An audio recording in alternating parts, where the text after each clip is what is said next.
hold on. What did I just do?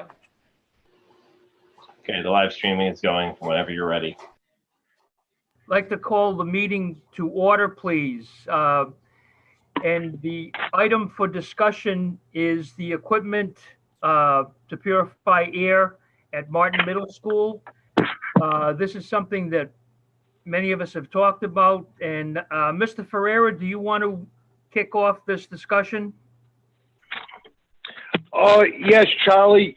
After we had talked about this a little bit, and Tony was gonna do some research, I went by Martin the middle of last week to look at the windows, and we'd have to remove a lot of the brackets because the windows right now only open about an inch. If we remove the brackets, we would get the windows to open about maybe 3 to 4 inches.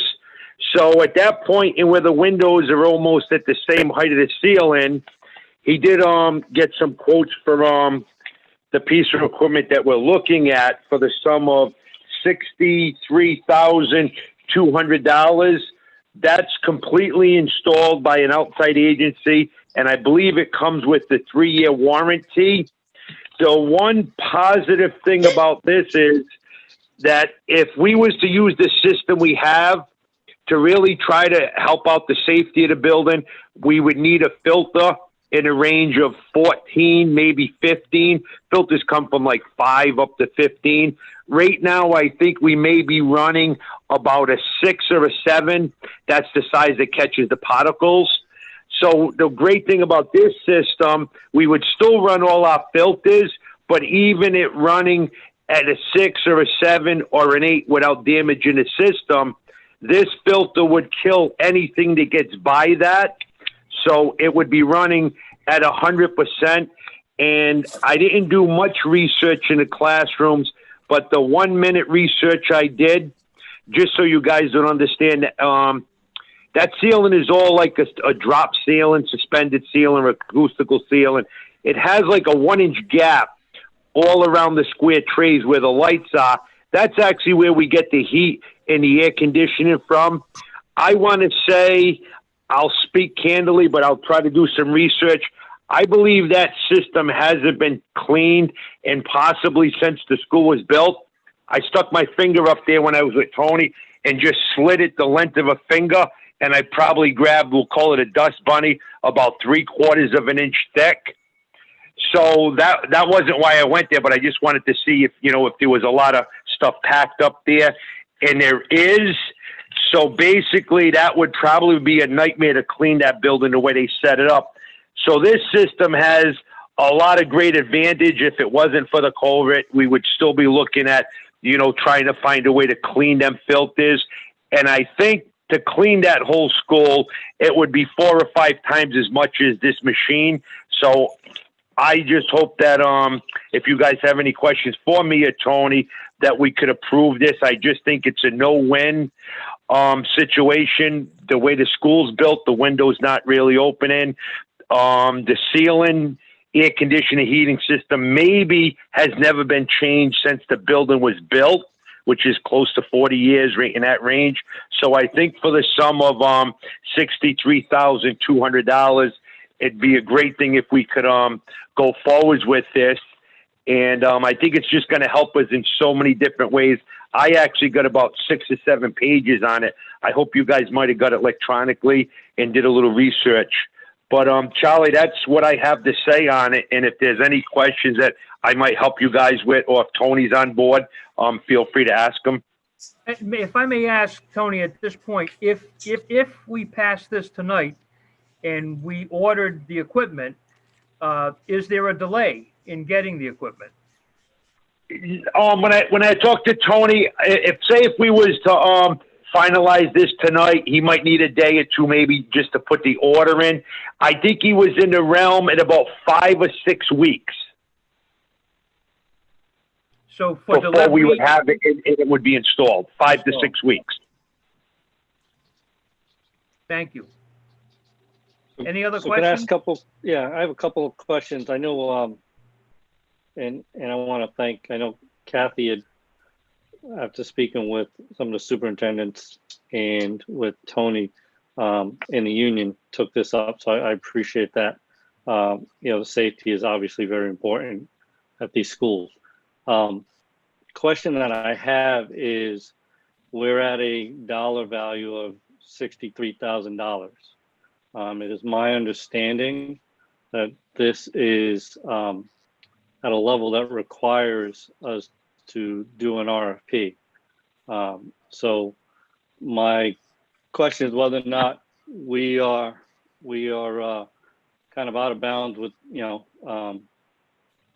with going directly to one vendor. I know when I spoke with Tony the other day and with superintendent, this was the only item that was researched because it was the one product that was mentioned to our administration, so it's understandable that that would be the lead product that we look at.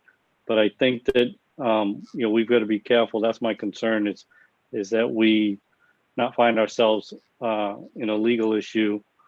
I know me as someone that works with state and government contracts, I definitely pay attention to any bids that I'm not given an opportunity to. So that would be the question. I think we're at that threshold, and I don't know that if we're looking at 5, because my next thought was, all right, well, maybe it's it's a time thing. We can justify it that way via emergency.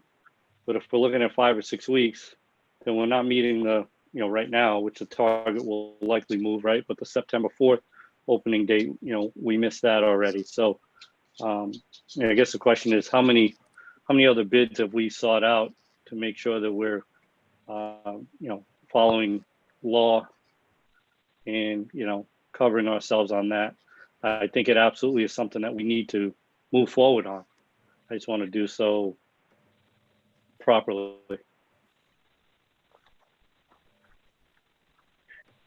Tony, Joel, okay, I'm sorry, Charlie. no, Tony, do you have any other information? Were any other companies researched? Can I just say something, Charlie? I'm sorry, I was muted before. I heard about this through networking with other superintendents, and then it was in the paper that LaSalle had put this on all of their buildings. So I had asked Tony to look into this, and he did. It took him a while to get in touch with this gentleman local, and I asked him to look into it, and we got all of the information. Then I called Tony Ferreira, and I asked Tony Ferreira if he would meet with Tony, and explained we had this device. Sal had put it in. Tony actually talked to a gentleman who's the director of facilities at LaSalle, who happens to be a parent in East Providence, and his wife works for us. And so he had a nice conversation with that person. Then we brought it to Tony Ferreira, and Tony Ferreira, I think it was Thursday, Tony met with Tony Fiola to go over the details of the situation. So, and then Tony asked for this meeting tonight. I just wanted to give you a little bit of history with that and how that came about, because we were concerned about Martin's HVAC and its filtration. So I just want to give you some background. So Tony, you can go from there. Yes, Mr. Fiola, do we have any other product specs, information? All right, so we haven't We went sought right out that to this for availability. I did speak to the gentleman a few minutes ago.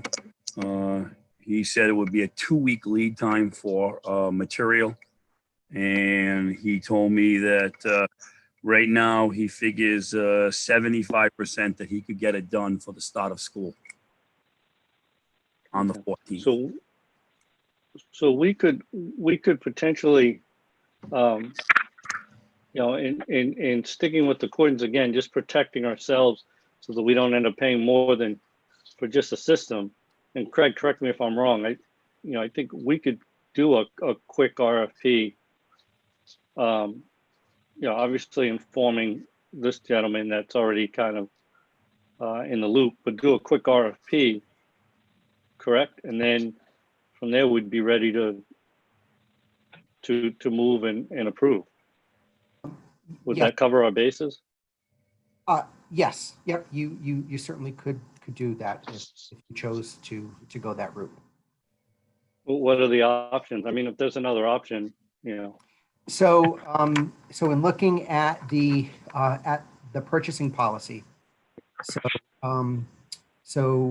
and I'm just going to read this language from the policy. So, notwithstanding any other provision of this policy, the Director of Finance may make or authorize others to make emergency procurements where there exists a threat to public health, welfare, or safety under emergency conditions as defined in the regulations, or where procurement shall be in the best interest of the school department as established by properly promulgated rules and regulations. This is provided so that such emergency procurement shall be made with such competition as is practicable under the circumstances. Written determination of the basis for the emergency and for the selection of the particular contractor shall be included as part of the contract file. So, Tony could certainly provide to me a document that would outline the reasons as to formalize the reasons for the health and safety concerns, and why this particular system is needed. And then we can add in some language that talks about because the circumstances require this emergency purchase, which is why we were unable to fulfill our due diligence with competitive pricing as we normally would. so, And then that document would just become part of the file.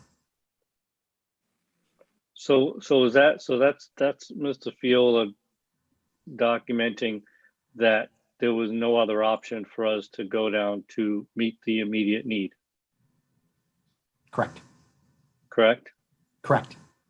So, and I guess, I guess my question is, before we spend $63,000 off of one referral and potentially get an objection from someone who might have a competitive system ready to go, have we done that? Can we say that with all certainty? And if so, Tony can say that there's no other system out there that we can get in the time frame, then then I don't see any hiccup. But I guess that's a question. I just want to protect us because, again, it's a large chunk of money. So I want to protect us, make sure that we're getting the best system for the best value. We have no frame of reference, but then also that we don't expose ourselves to somebody stepping up saying, hey, I didn't know I have I could have installed that next week, a similar system. So I guess that leaves it to you, Mr. Fiola, to let us know, what the deal is. Again, I'll just reiterate, there's no question that that we're doing right by putting something like this in the school. That's not up for debate at all, in my opinion. I have not researched other ones than this one in getting even out to other facilities directors like LaSalle, who is installing it right now, to jump on board and get as much information out of them and the contacts and all the paperwork that went to Mr. Ferreira. We have not gone out for other companies. We went right to this one who, they had done all the research and we needed to jump on board as quickly as possible to try to get it before we open school. Can we assume that LaSalle's facilities director did the RFP procedure or did the research of other units? Yes, he did. He picked this one. The facilities director at LaSalle is a master electrician from the city, and he really spoke very highly of this unit and of the company who did the work for them. but we still don't know what the Nope. competitive market offers. Yeah. So, I mean, the alternative would be to, at least for, again, for my own comfort, everything that I do is geared at avoiding legal fallout, procedural fallout.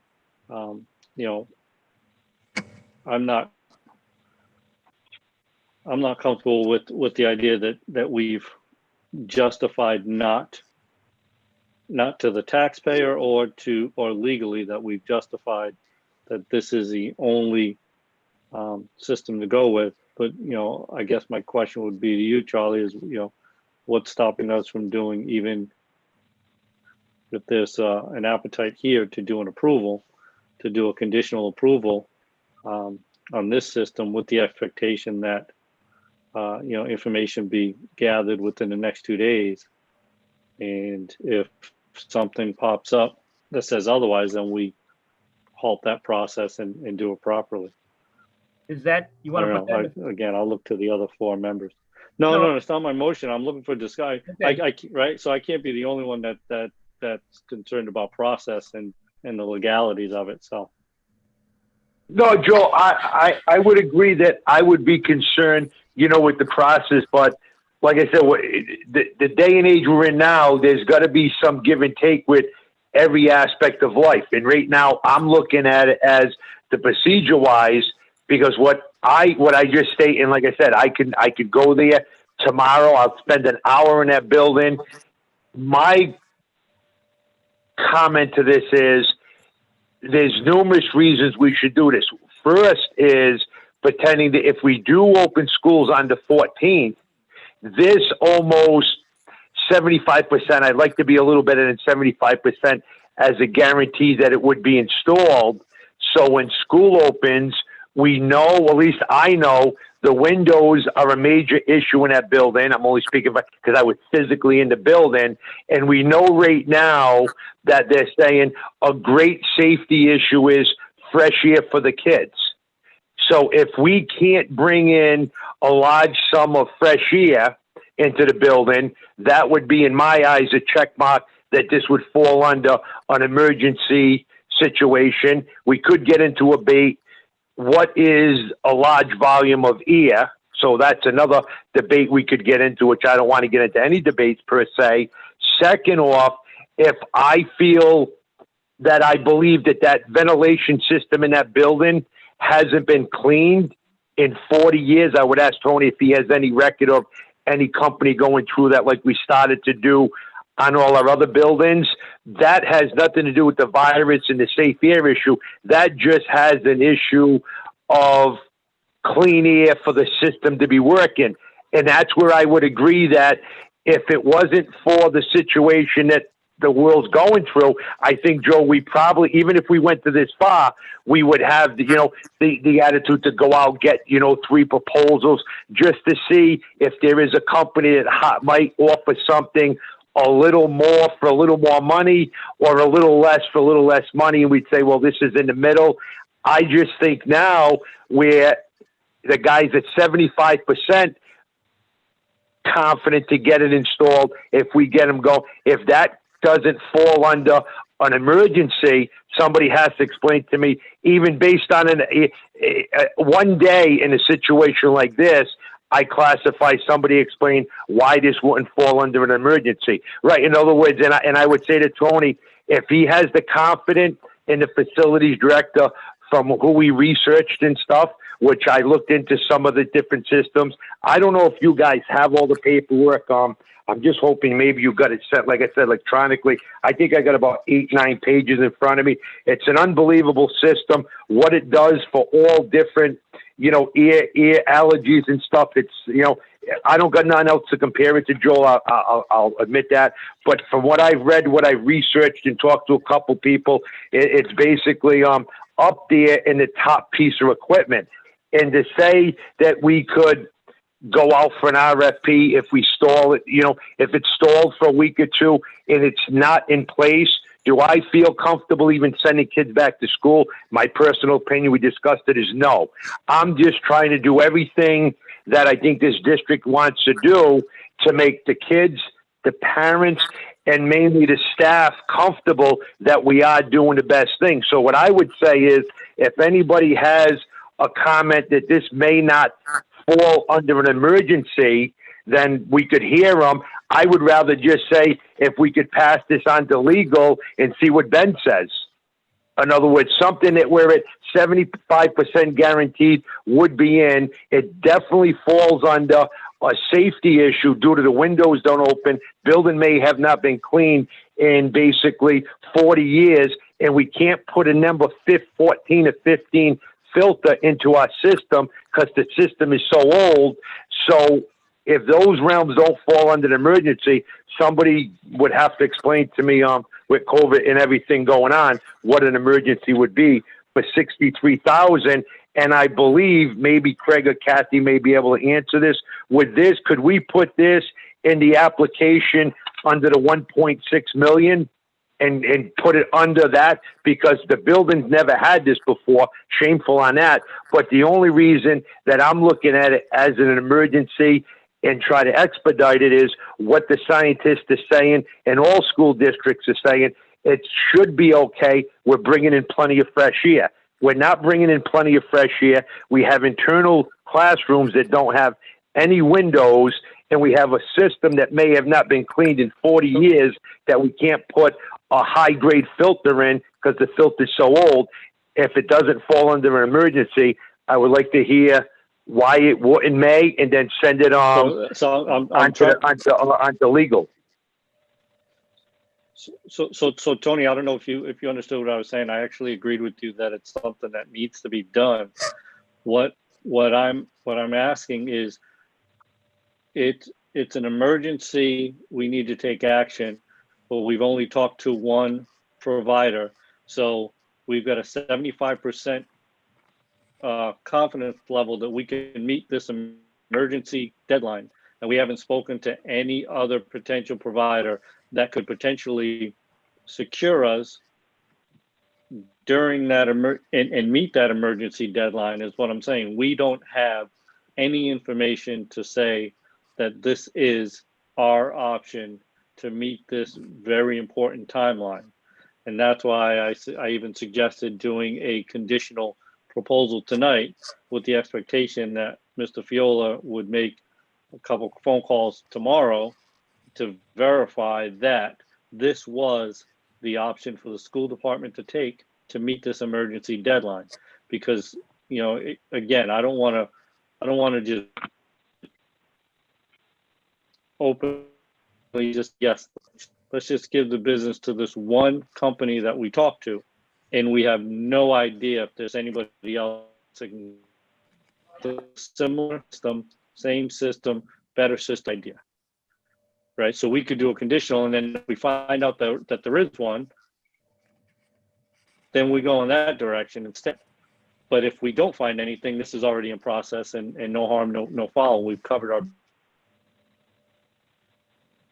Jessica or Karen, is there anything you want to add? Well, number one, I'd like to know if our plan got okayed by RIDE and our windows don't open at Martin, how did that even happen? No, just let me do before the public thing. No, what I'm saying, just the windows. We checked 3 to 4 about 4, inches. 5, or 6. They're hitting these old-fashioned brackets, Jess, that would have to be cut away. Once we cut them away, the windows would potentially open about 3 or 4 inches. So, right. We don't want to suggest that the windows don't. But in other words, when you look at them, it's a tilt-in window. So if I was to say, when you open the window that distance, we probably would be opening a window, I would say in the range of maybe a half a square foot, maybe 3/4 of a square foot, which would probably be the size of a shoebox lid. So if you was to go all through the outside of Martin, open all the windows that we potentially could, we'd probably be opening all the windows in maybe a 10 by 10 square range for a building of that size. You know, that's where, so we want to just say that we're not saying that they don't open, Jess. They open very minimal, and where they're directly up at the ceiling, I would classify him as doing not good at all per se. Not right. And that, in everyone's opinion, that is a school that needs an air scrubber, needs the filtration system. Yes, the Right. windows are very, very high, as Tony said, do open, but very little. And they're very, very high, like to the ceilings. Yes. That kind of draft, couldn't come through. It really doesn't have anything to do with the actual plan that was submitted. They just talk about proper Right. ventilation in the buildings. And we wouldn't be able to. And obviously the reasons why, and the governor pushed back opening of schools once all these plans came through, not ours particular, but a lot of them, because of air quality. At least that's what she said. Not ours, but other schools. So obviously this is an emergency, in my opinion. We have a policy in place that states that. I agree with what Joel is saying, that maybe we should go out for an RFP, but if we're going to do this, we're going to do this tomorrow morning, and it's going to go out, and we're going to close it as soon as possible, obviously. If we're going to do it to cover our butt because we feel like there's I said another we could do company. a conditional. Right. Right, we could do a conditional approval on this one, at least I believe so, because, I mean, the policy, if you listen to the policy that Craig read, it is putting Yeah, because this is a newer the onus policy, on yes. the facilities, basically but basically stating that this is the only solution to meet the immediate need. Yes. And that's what I'm saying, is that seeing how we have not made a phone call to any other vendor, we don't know that that's the case. So an approval tonight on this, a conditional one, with the expectation that is confirmed, within the next day or so, I think would cover all our bases. We could actually, Because again, it's, go ahead. What- I'm sorry, Kath. we could actually make a call to LaSalle tomorrow, to the director of facilities. We could say, hey, who did you go out for an RFP? Can we see it? And who responded to your RFP? And we could Yeah. get some information that way. And in the meantime, this one is approved. I'm good with that. How's that? Putting individual air scrubbers in each room is not beneficial. Is that correct? Putting one of the Herpa air scrubbers in, or any kind of brand, is not beneficial. Is that correct? No. Okay. No, Jeff. Technically, it could be a doable thing. The problem we fall under, we just have issues with electric, which Jeff, in mainly all the elementary schools. You got to remember now, you take like at Martin, we got the air conditioners upstairs. That whole project was, I think, in the $50,000 range. What I'm saying is we probably don't. And I know from a guy that plugged in an air conditioner and popped 6 classrooms a few years back. I forgot about that.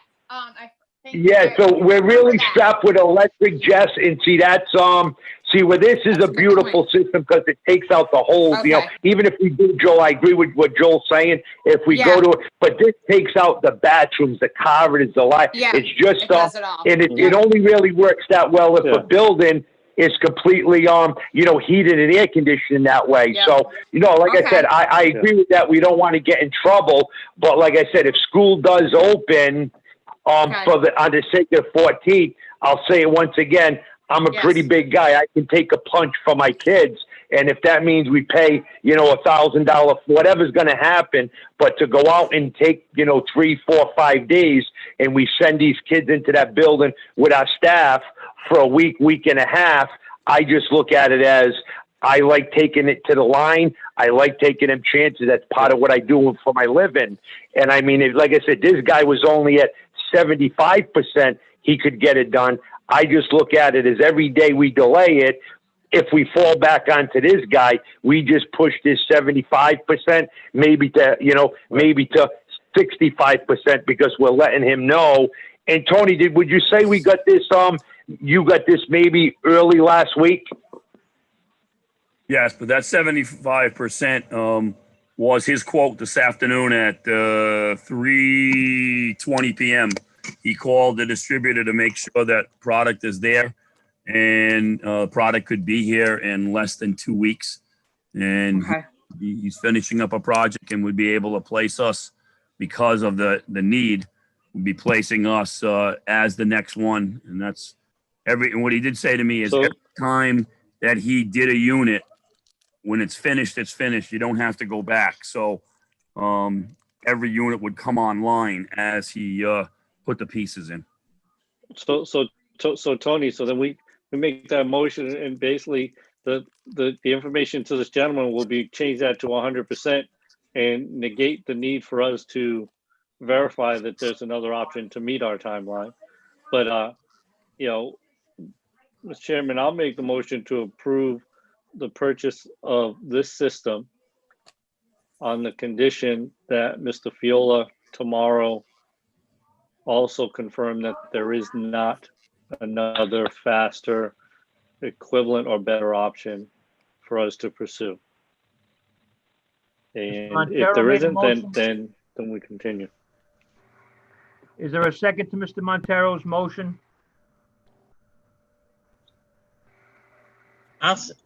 Can you repeat it? I'm sorry. Can you say it again, Is there Joe? any- Yeah, so I'll explain. The intention of it is, again, we're approving the purchase of this system, but tomorrow, in the same day, to Mr. Ferrera's point, Mr. Fiola is going to cover our bases and verify that this is the solution to meet the emergency need, and that there isn't a better one. Can you also include in your motion what Kathy has suggested about asking to see if they put out an RFP and the data from Okay, that? so how about if I do that? That I'll make a motion to approve the system on the condition that Mr. Fiola receives information from the LaSalle RFP Yeah. as a comparison, as a frame of reference. And if there's anything, how do I want to word this? To make sure that this is the best solution for the schools, for the, in the time that we need it. I'll second that. Does that make sense? Sharon, do you have that? Yes.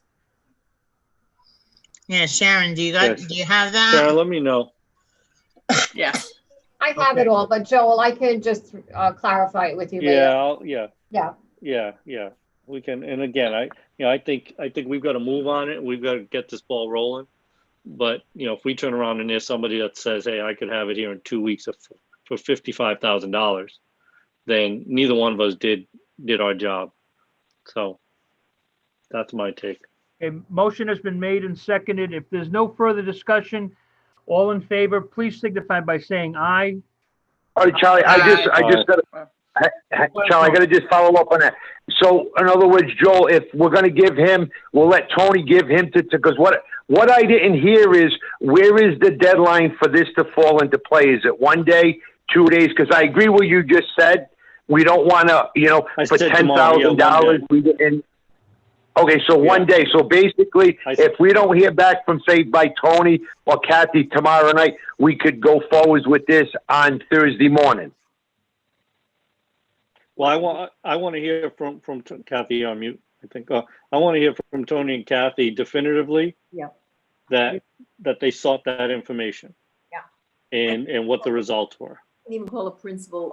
So we'll know tomorrow. Yeah.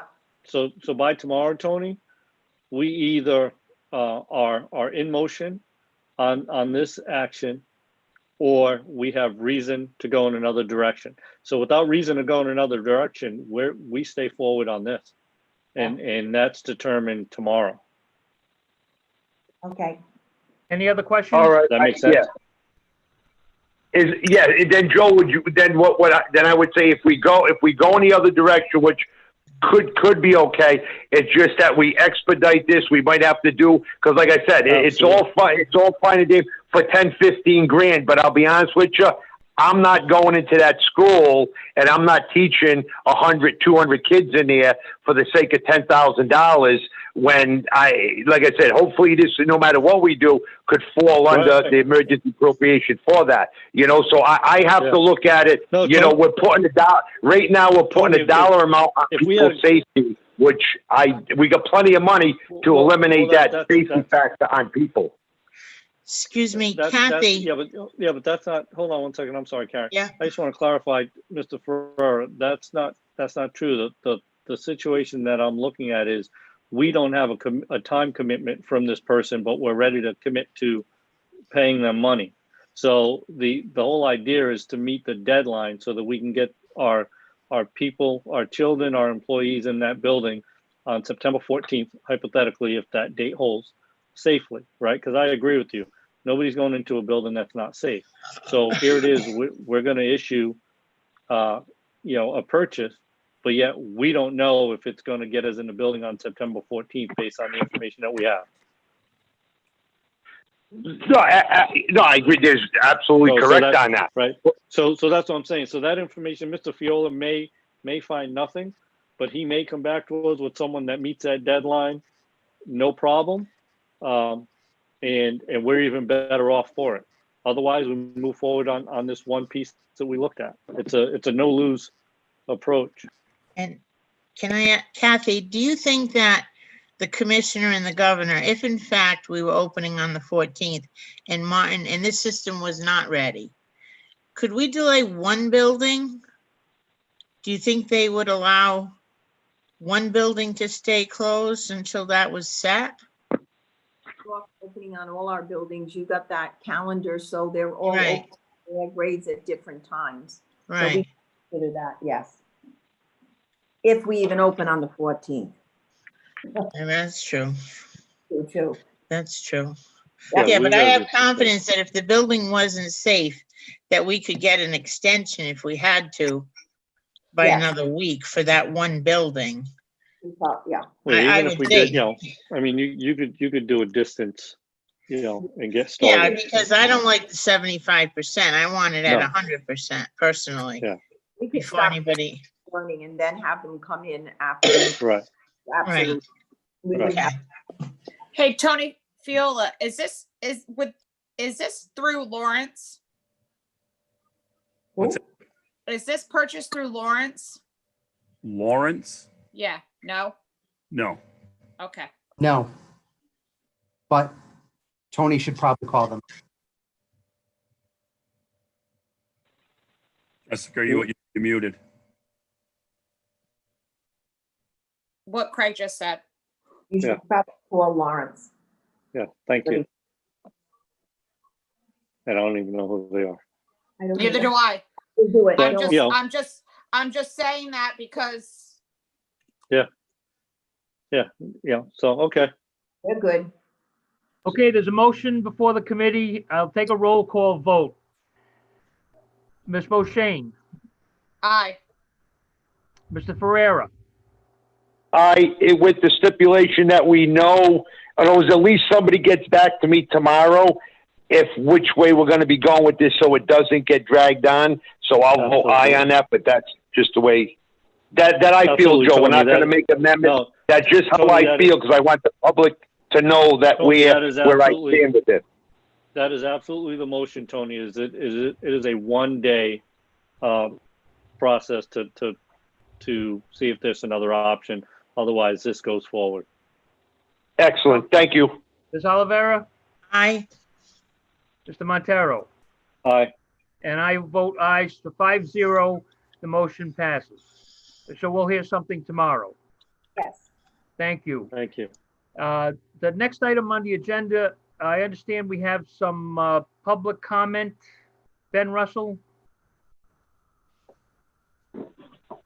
Yep, I'm putting them up right here, just so everyone's aware. The first comment came in shortly after the last school committee meeting, and I emailed with the individual that they wouldn't mind that it would be read out this evening. And then the next three that are going to be listed both in this school committee meeting and this emergency meeting as well as the special meeting next, because there wasn't the option for them to select that in the form when they submitted. So I'm going to scroll through and let Sharon go ahead. Thank you, Ben. This one's from Tori Jessup Crowley, parent, grandparent of a student. Can we, No relation. I just want that. No relation. in reference to school committee meeting on August 11th, can we, school committee, send a letter to the governor about keeping the start date at August 31st with virtual learning? Why did school districts make these plans and then we can't use them? We're ready for we're ready to distance learning. Let's us open.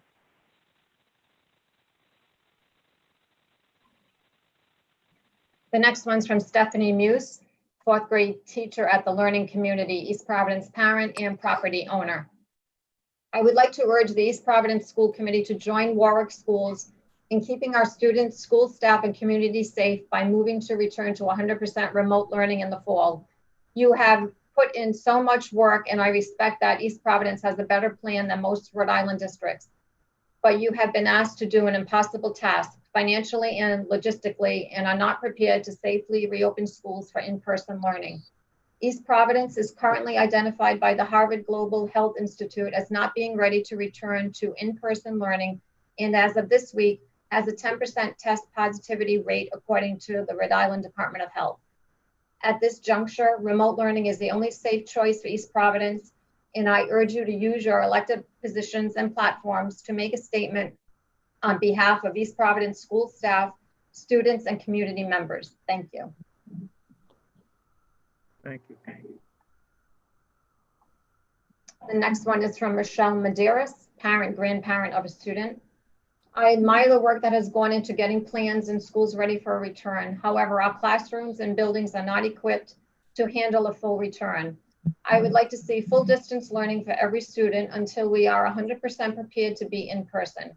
Rates are higher than they were in March here in East Providence, and with fall upon us, we are likely to see more chaos. Please rethink a starting point to avoid further disruptions to individual family planning. Thank you. The next one is from Robert Perry, citizen community member. As an immunosuppressed citizen in the city, how am I supposed to feel safe with my siblings returning to school? If one of them contracts the virus and brings it home to me, that will be an extreme issue. The next one is from Evan Mckay, citizen community member. I would like to thank the committee for all of its hard work and planning. I could not begin to fathom the Herculean task of planning every detail of the beginning of school year during a pandemic. Unfortunately, the finances and logistics of a safe return are impossible. So I would humbly ask the committee to use a 100% distance learning plan. The finances cannot support the overwhelming and all-encompassing logistical requirements for a safe return to a physical space.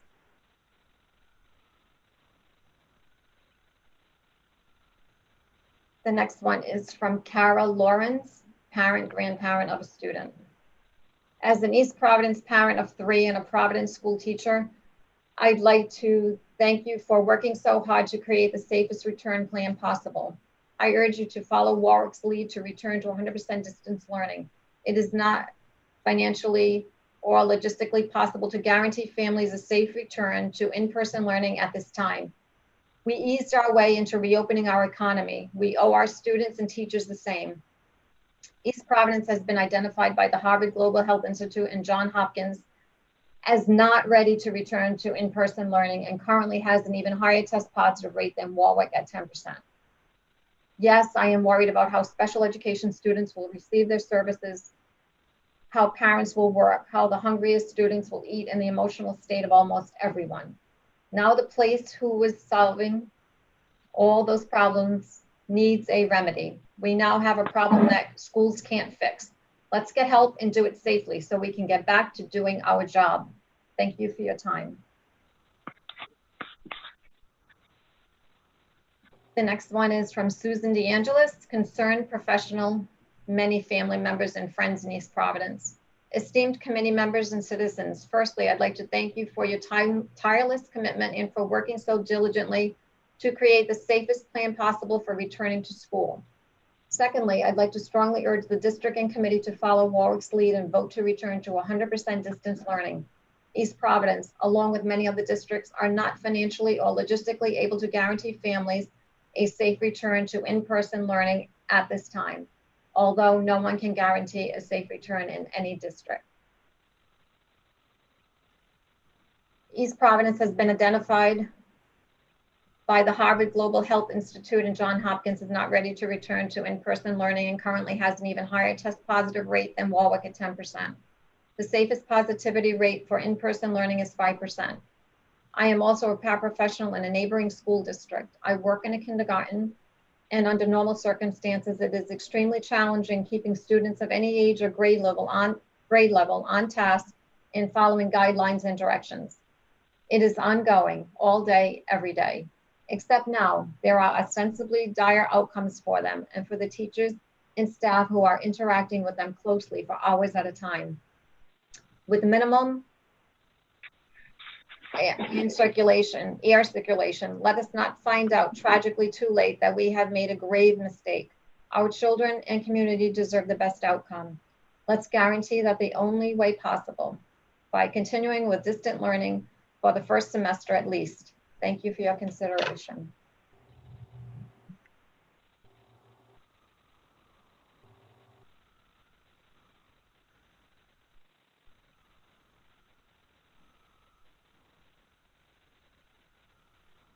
Holly Farias, parent, grandparent of a student. Hello, I am a parent of 2 children in East Providence schools. Thank you so much for all the work you have obviously put in to try and create the safest plan possible for our students and teachers.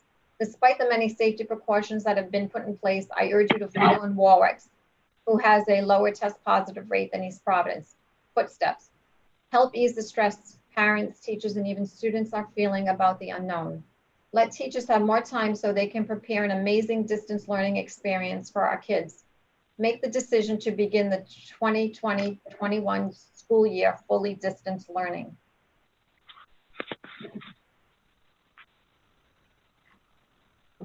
The next one is Roxanne Plummadon, citizen community member. Good evening. I am a resident of East Providence. I wanted to first thank you for all your hard work in creating the safest plan possible for this upcoming school year. I also want to urge you to follow Warwick's lead and vote to return to 100% distance learning for at least the beginning of the year, until it is safe to return to in-person learning. East Providence is not financially or logistically able to guarantee families a safe return to in-person learning at this time. Because East Providence has been identified by the Harvard Global Health Institute and Johns Hopkins as not ready to return to in-person learning and currently has an even higher test positive rate than Warwick at 10%, please make 100% distance learning the only option for returning to school this year. Thank you for your time and consideration. The next one is Christine Gagnon, parent, grandparent of student. Good evening. I want to start out by thanking each of you for working so diligently and tirelessly exploring every option to keep our townie safe. As a parent and community stakeholder in this conversation, I urge you to follow Warwick's reopening plan. Opening the school year with 100% distance learning is the best, most safest, fiscally and morally responsible answer to this problem. Simply put, we are not logistically or financially able to guarantee each student, teacher, lunch team, transportation team, administration, parent, and so on, 100% guaranteed safe return to in-person learning. We cannot risk an outbreak. We cannot risk wasted resources only to inevitably close back up and return to distance learning anyways. Keep everyone home. Keep us all safe. Thank you for your time. Next one is from Dr. Rudolf Kraus, citizen community member. I am not convinced East Providence is ready. I am concerned about the adequate ventilation of buildings. I am concerned about adequate safety for teachers, staff, students, and families. I do not know where we will find substitute teachers, especially once the first cases emerge. I wonder about exposure to lawsuits as soon as the first fatalities occur. I worry about long-term erosion of trust between local government and teachers and local government and families. Let's be honest. Facilities designed for face-to-face instruction are not ideal for transmitting an airborne virus. I know some parents are concerned about learning loss. I'm very sorry, but learning will not be optimal during a global pandemic. Let that go. We can make it up later. And yes, I'm fully aware that might mean more summer classes either in the district or where I work at Rhode Island College. No one will forget that there was a pandemic. I'm sure our admissions policy will adjust to fit the circumstances. The idea of learning loss only makes sense when you compare it to students to each other. Students affected by a hurricane lose out when compared to those who escape the storm's path. But this time, all students are affected. I would greatly prefer an opt-in program where the default setting is that all children are able to go to learning remotely. If a family needs to take advantage of specialized learning resources or requires daytime childcare, they can sign up for that. We may even have to separate the childcare function of the school from the learning function and admit that the best we can do right now is ensure students are safe. With that in mind, everyone who can stay home should. We can see what's happening in Indiana schools and at UNC. Do you really want to send the message? We didn't learn. Then I can't see the rest. That was the end of it. Oh, okay, thank you. The next one is Wendy Antsill. I'm sorry if I didn't pronounce that correctly. Parent, grandparent of a student. My name is Wendy Antsill, and I am a parent and a resident of East Providence. The pandemic has been hard on all of us. I want to thank the teachers and school council members for all that they have done to support our students, especially the spring when we had to close down the schools with barely a moment's notice. Distance learning was put together in a hot minute, but it worked, and the teachers were there for us every step of the way. This virus is still in our community, and our percent positive cases is above the World Health Organization's recommendation to be able to safely resume in-person learning. I implore you, please do not reopen the schools for our children's safety, for our families, our teachers, and our community. Please continue with distance learning for the fall. We need to make sure this virus doesn't claim any more lives needlessly. We will definitely know if we have done too little, but we will never know if we have done too much. Let's make sure we aren't on the too little side. Thank you. That's it for tonight.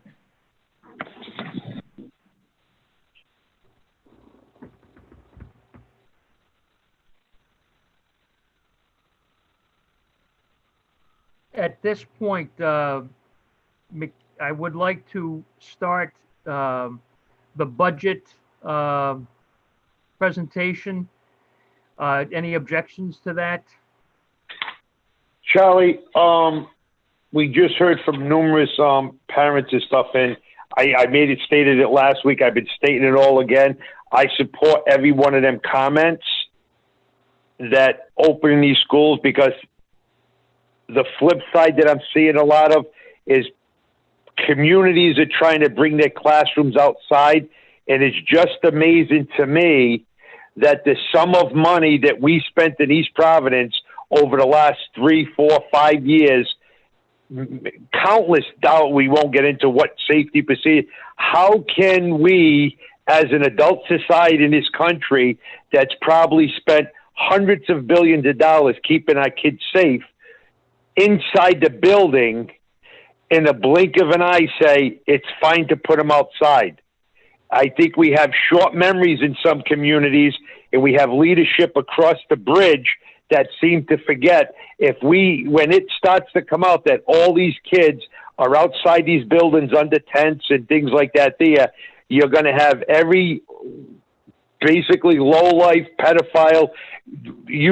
I couldn't begin to say what is going to come out of their house, start driving around these schools, and God forbid if something happens that we, in other school district shootings, how can even communities, which I haven't heard anything about, I feel hopefully I'm not wrong, that he was ever the word that we would move our kids outside. We know on the school committee now, with some of the great safety precautions we took to keep our kids safe, we just finishing one at Riverside, we're finishing another one here at White Neck, and to spend that sum of money and say, let's take them off the hinges because the kids are going outside. So I just think going forwards that I support keeping them closed. I know there was only one other member that, that spoke on that last week. We have 3 other ones that they have the right not to say nothing about, but I just want the public to know I'm not going along just to go. It's like what we try to do tonight with the air purifier. We're trying everything we can come up with And another thing that I think I'm correct at, I don't want to say everybody has a financial issue, but I believe we were ready, because I believe we got a list where 5 or 6 or 7 of our schools were all set up to meet the guidelines of the governor, but she pulled the trigger, and I never, at least I didn't get an explanation why she pulled the trigger to add another 2 weeks, because I don't think we had, and so maybe Kathy or Craig can correct me, that East Providence had a financial hardship to stop us from opening schools, because from everything that I read and all the reports we got where our schools were all set up, the schools met it. So I don't know where these districts are saying they may have not had, financial money, but I think all in all, we kind of handled it pretty well financial-wise. But my statements are just on, safety of the kids from all the outside entities. We would be bringing them from a virus situation to a human danger outside after the large sums of money we spent in the city.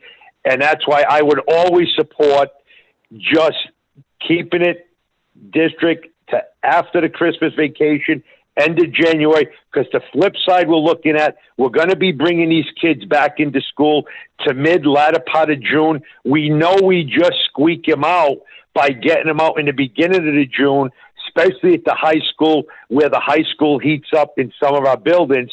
I just think this was another decision that the governor made as quick as she did by saying, open the bus windows and you could put 10 more kids on the bus. There's a lot of nonsense decisions being made that I don't want anybody in our city to think that we were going to open our schools and, we weren't prepared to meet these guidelines. We were, whether some of us agree or disagree. I just want the public to know the team that went out there did an excellent job across the board. I have some questions I brought up. There are some other issues that I'm sure each member has. But across the board, this district was not going to open under the premise we couldn't open because of money. We followed the protocol to a certain degree, and the governor pulled the plug. And I would always support our kids' safety first, and that's where I'm going to stand until they find a solution to this situation, Charlie. So that's just that I wanted to get that out there. Thank you. I will go on record and say that I have no problem starting the year in distance learning. I have no problem starting the year in distance learning. And as we feel more comfortable, get into in-person learning. But I have no problem starting the year in distance learning. Anyone else? Yeah, I don't mind speaking to that. I would agree. I applaud as I have all along, the administration, just as Tony has, and I think all of us have recognized the work that they've done. I like the fact that families have the choice, right? So just according to the current standards right now, anyone that didn't feel safe, anyone that maybe had a sibling or whomever that was had a compromised immune system could stay home. Now, that being said, these letters are spot on, and the concerns are real. And as I've said, I have, my own child that has opted for distance for the first semester, where my wife would, under the current plan, will be in the building. The thing that Warwick didn't cover, and I know, and forgive me, I don't remember which person it was, but one of those public comments did reference this. I do have a serious concern with our students of need, whether they be special ed students or those with just some situations at home where school is the best option for them. I would like to have a higher level of confidence that we're caring for them, if at all humanly possible. Again, the first priority is definitely to not put anyone at unnecessary risk. And it's, I think what I'd like to see, and you look at those numbers and the concerns is, from a city standpoint, it's you see, this opening and that opening, and say, we've got to be consistent as a community if we really want to squash this thing down, because again, if there was, I think with Tori, who I would agree with Tori, I was disappointed that we weren't allowed to at least open up on the 31st with the distance learning plan to start with. I would like to kind of get things in line and move forward. Again, that's my opinion, and I would share that with her on that point. So yeah, I think we've got to do it safely, but I am very concerned for any period of time that we may go 100% distance learning. I'm concerned for that population of our student body that is really not just academically, but for other reasons is not being tended to the way that they need. And Joel, I think we're all concerned about the student body, but we haven't mentioned the staff. And our I was speaking to everyone, yeah. But I think we have to be very concerned about our own staff, our own employees. Yeah.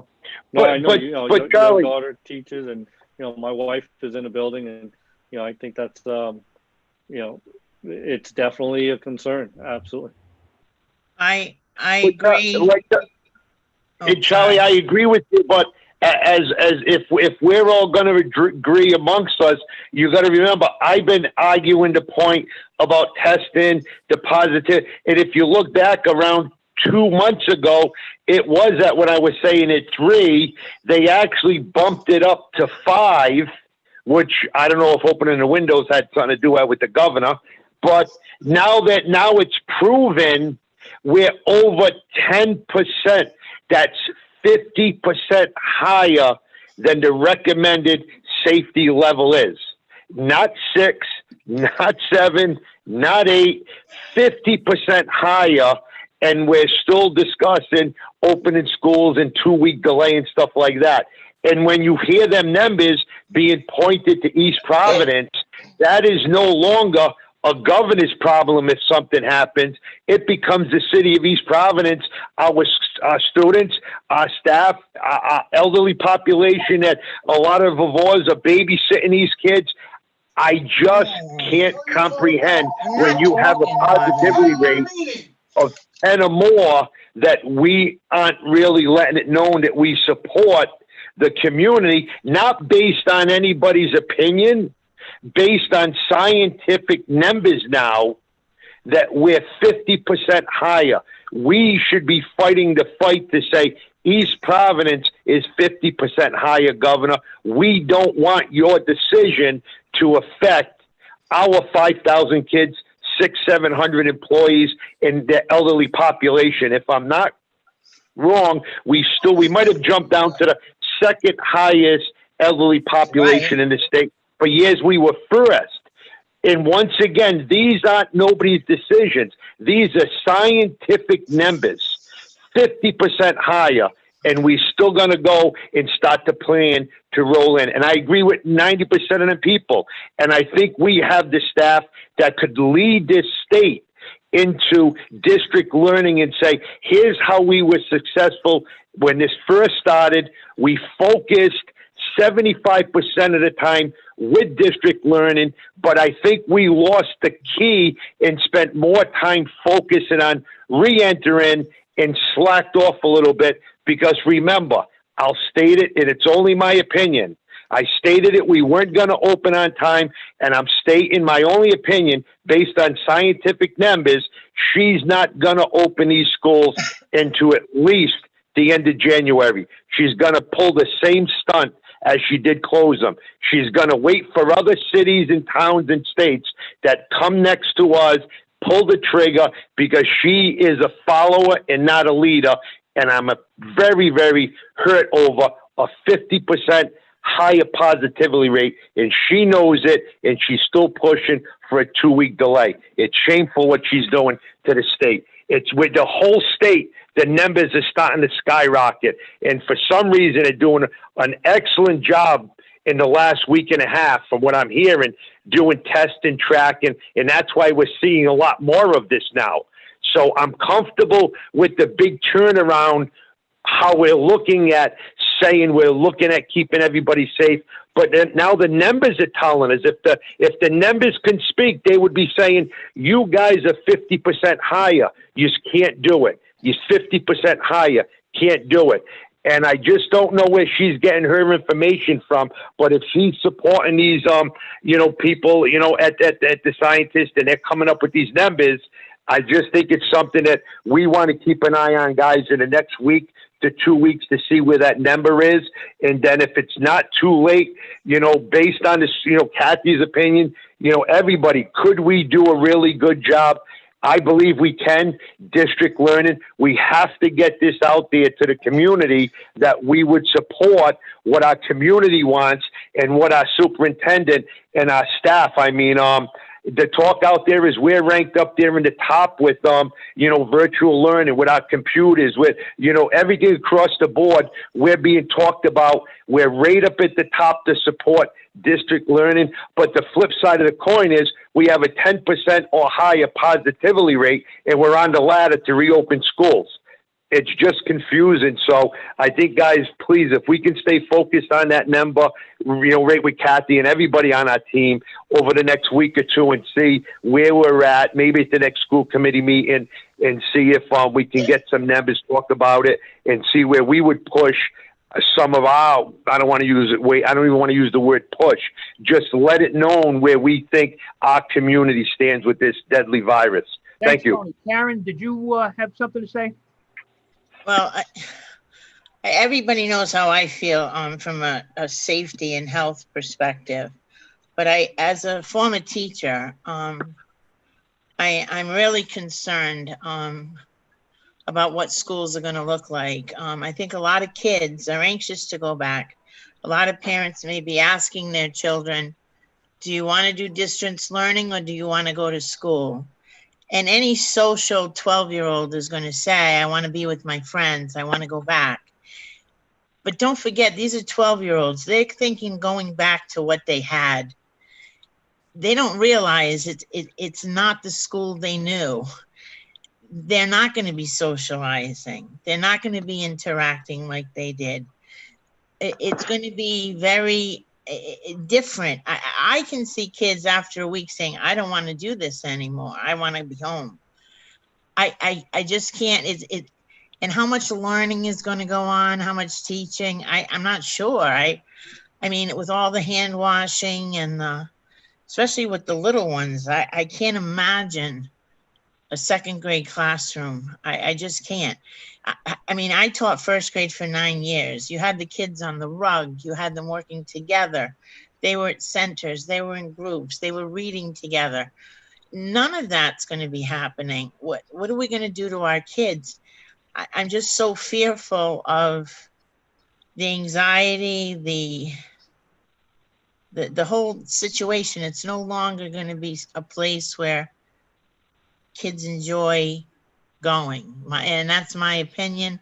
I could go on for hours over the safety issues. I agree 100% with everything that Tony said. The numbers don't lie. There are issues, but I also see that people need to get to work. There are childcare issues. I think we went at it the wrong way. I think our building should have been used to satisfy childcare issues, not necessarily educational, because I don't think we can right now. But all the effort and the money and whatnot, I think could have gone into partnering with Boys and Girls Clubs, YMCAs, somehow to get some childcare for people. But I truly think that there's a need for everything. This is just one great big mess. And I don't know how it's going to play out. I suspect that she's not going to open as well. I think there are too many communities that have some serious we may have a problem in Martin and we may have a few, but there are some districts that have some serious physical plant problems that I don't see how they're going to overcome. And the money that's going to be spent on this, and in 3 weeks, they could shut it down. if you have an outbreak, they'll just shut it down. I don't know. I'm wondering, are we having another school committee meeting before the September scheduled meeting? We can call one anytime, Karen. I personally would like to have one maybe weekly until this opens. Just as things change so rapidly, we don't have to have a large agenda. It could just be reopening, and we could get updates on any changes, or I just feel it's going to be coming fast and furious. That's a good idea, Karen. That's a very good idea. In the next month, and I'd like personally a weekly. Our next one's not till the 8th, right? Our Right. September meeting is the 8th. So yeah, I think it would make sense that, even 18, you're talking, 3 weeks from now. So, I mean, if we had one, I don't know. Weekly isn't bad. And Karen, I agree with you. And I think, again, one of those comments that were on there, I do wonder if that ends up being the approach where, like I said, I do have concerns for, our members of our population, our student population, that absolutely, are healthier in the building, but maybe it's an opt-in, approach as opposed to an opt-out, and I think it'll be interesting to see which way they go with that.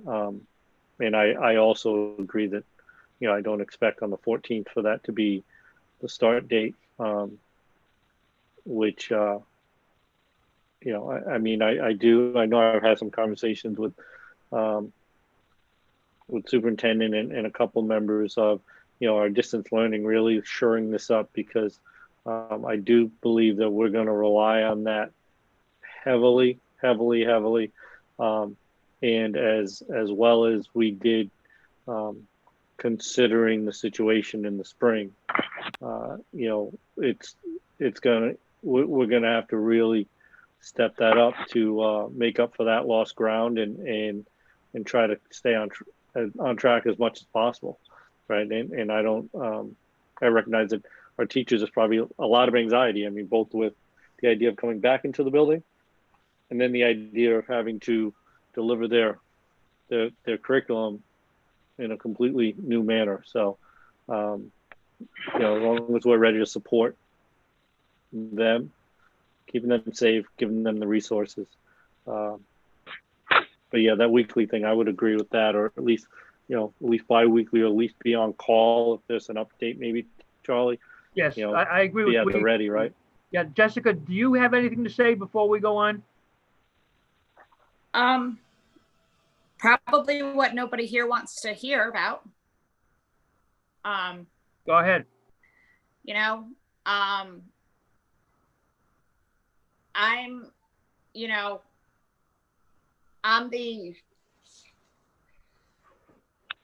I happen to, there are teachers that I know that want to go back. There are students who want to go back. I know that there are people that need to go back. I only ask that we don't shame those people. There seems to be the opposite going on now.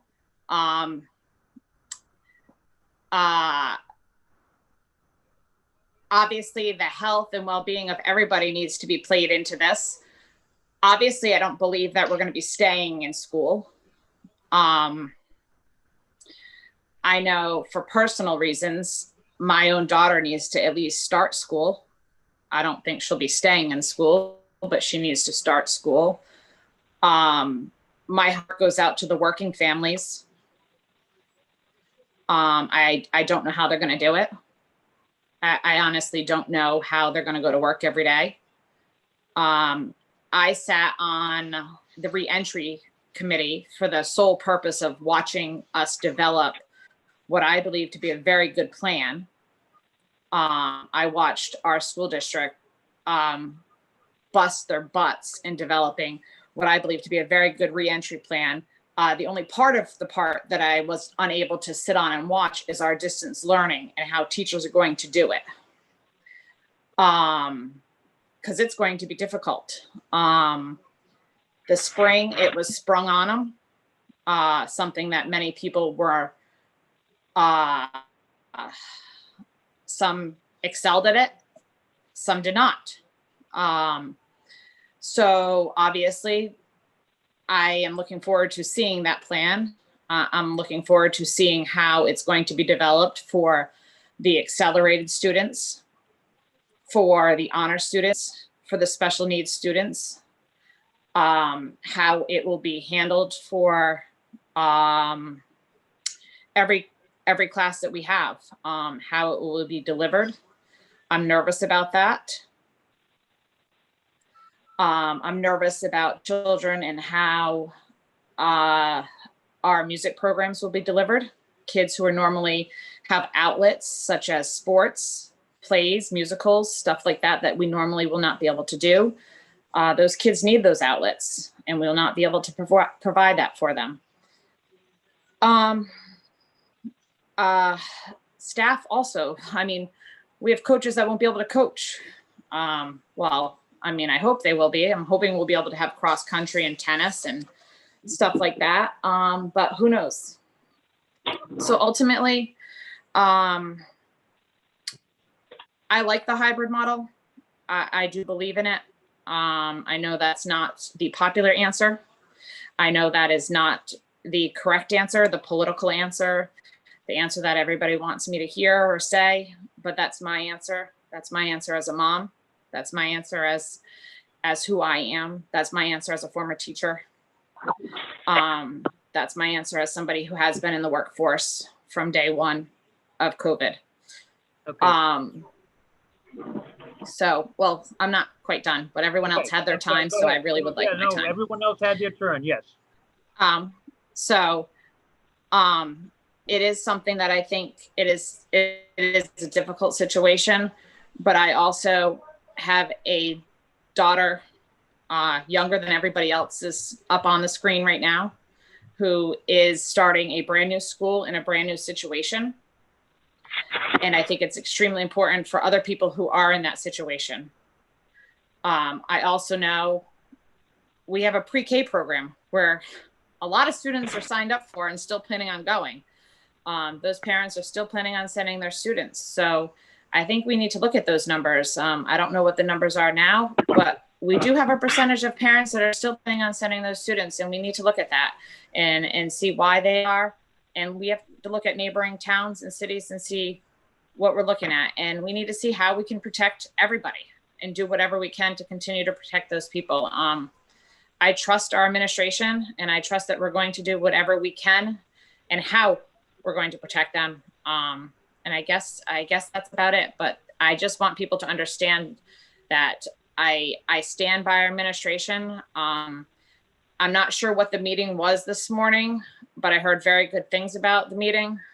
So I want to thank the administration on what was said to the people this morning. So at least they have a lot of belief in what was said this morning. So that's it. Thank you, Charlie. Thanks, Jessica. Superintendent Crowley.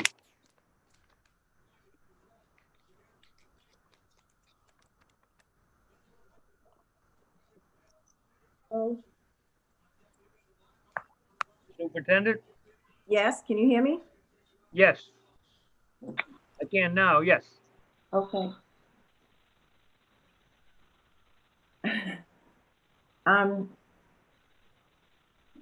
We have worked very hard as an administration to put the plan together as outlined by the Rhode Island Department of Ed, the Rhode Island Department of Health, and the governor in compliance with those rules and regulations. We also will have a strong distance learning component because almost 2,100 of our 4,800 families have opted to distance learning. We gave them that option because we were trying to meet the needs of parents who did not want to send their students to school because of fear and those that did. We thought that was the best option moving forward. Are we concerned? Absolutely. Every time we think we have a solution to a particular problem, then there's something else that around the corner. I feel some days we take 5 steps forward and then we take 4 back. Tony Ferreira asked for the new bus regulations that I sent out to you last week that came to us last Friday. I sent them to you out as soon as we got them in writing, and that allowed more kids on the bus. Those regulations were the windows had to be open in all types of weather, inclement, and that our kids should dress for that. And they had to wear masks. We had to have a monitor, and there could be no talking on the bus. Now, how many people have been on the bus with students? I have. I've ridden the bus as a middle school and high school principal. You're lucky you can get the decibel level down. Never mind telling little first graders they can't talk. So you can see some of the issues that we are trying to deal with as we move forward. I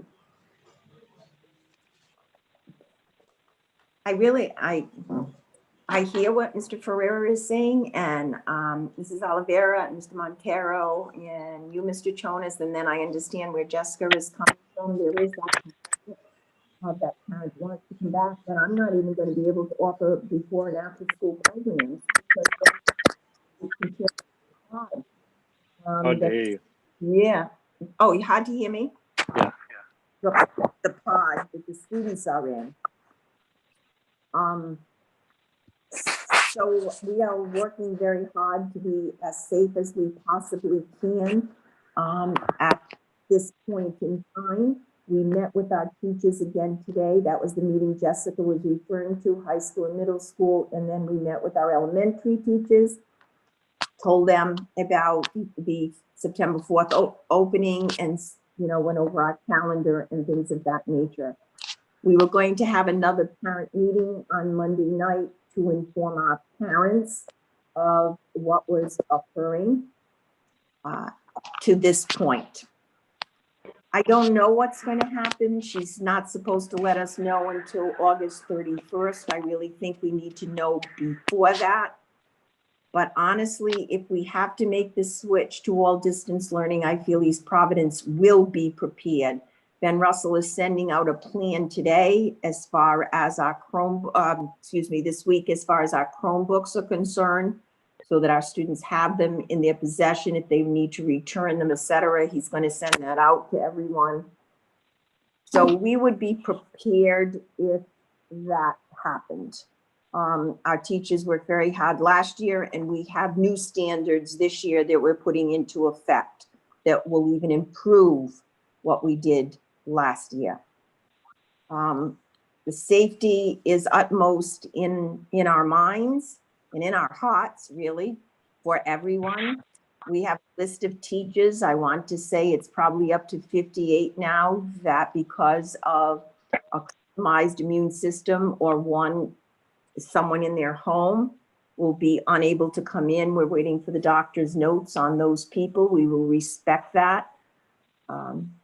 Mr. Ferreira brought up the point, I think, or someone did, about substitutes. That's my greatest fear. I stated that today to the teachers. I still have not worked through that element yet with my team. So I have some of the same fears that you all share. I absolutely do as a superintendent of schools. And that's it for tonight. You want to start the budget? Yes.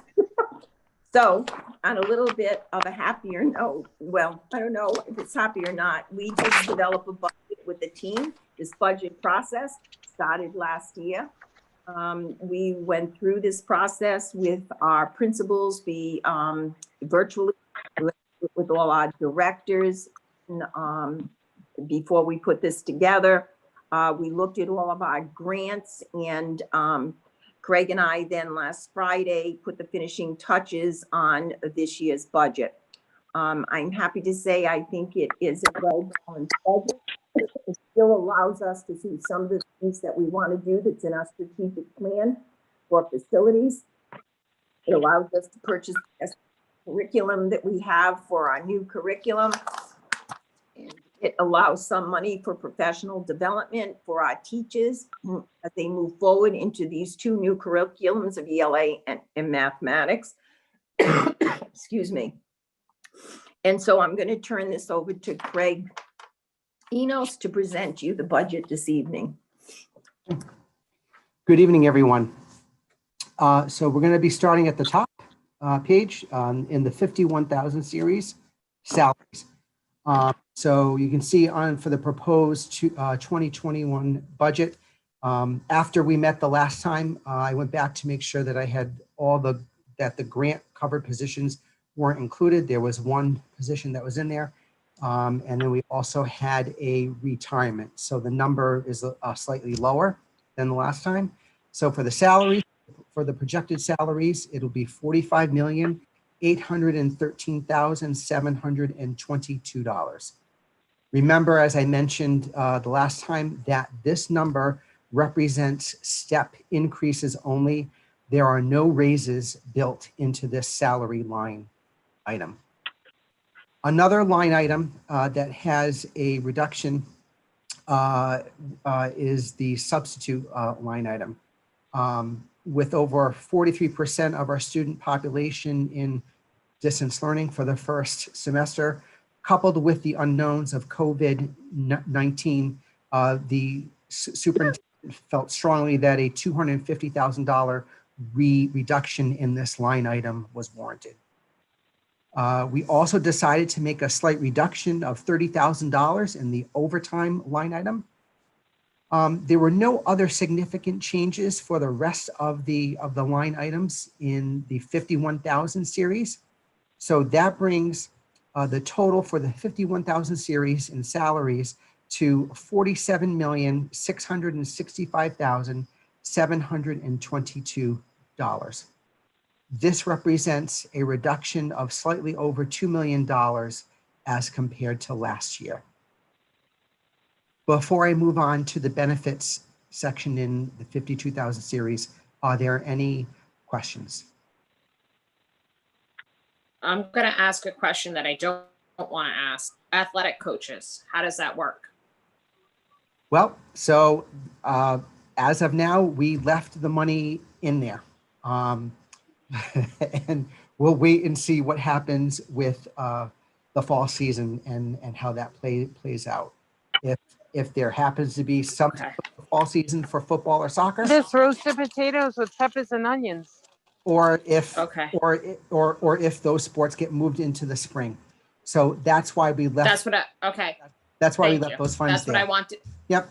It's kind of what I wanted to hear from you. So thank you. No problem. No problem. Okay, great. I'm going to move forward. So for the 52,000 series, which is the benefits, our health insurance saw a modest increase of 5% this year, which was great. And we saw a slight reduction in the dental insurance plan. And of course, every year, the pension increases both for certified and non-certified staff.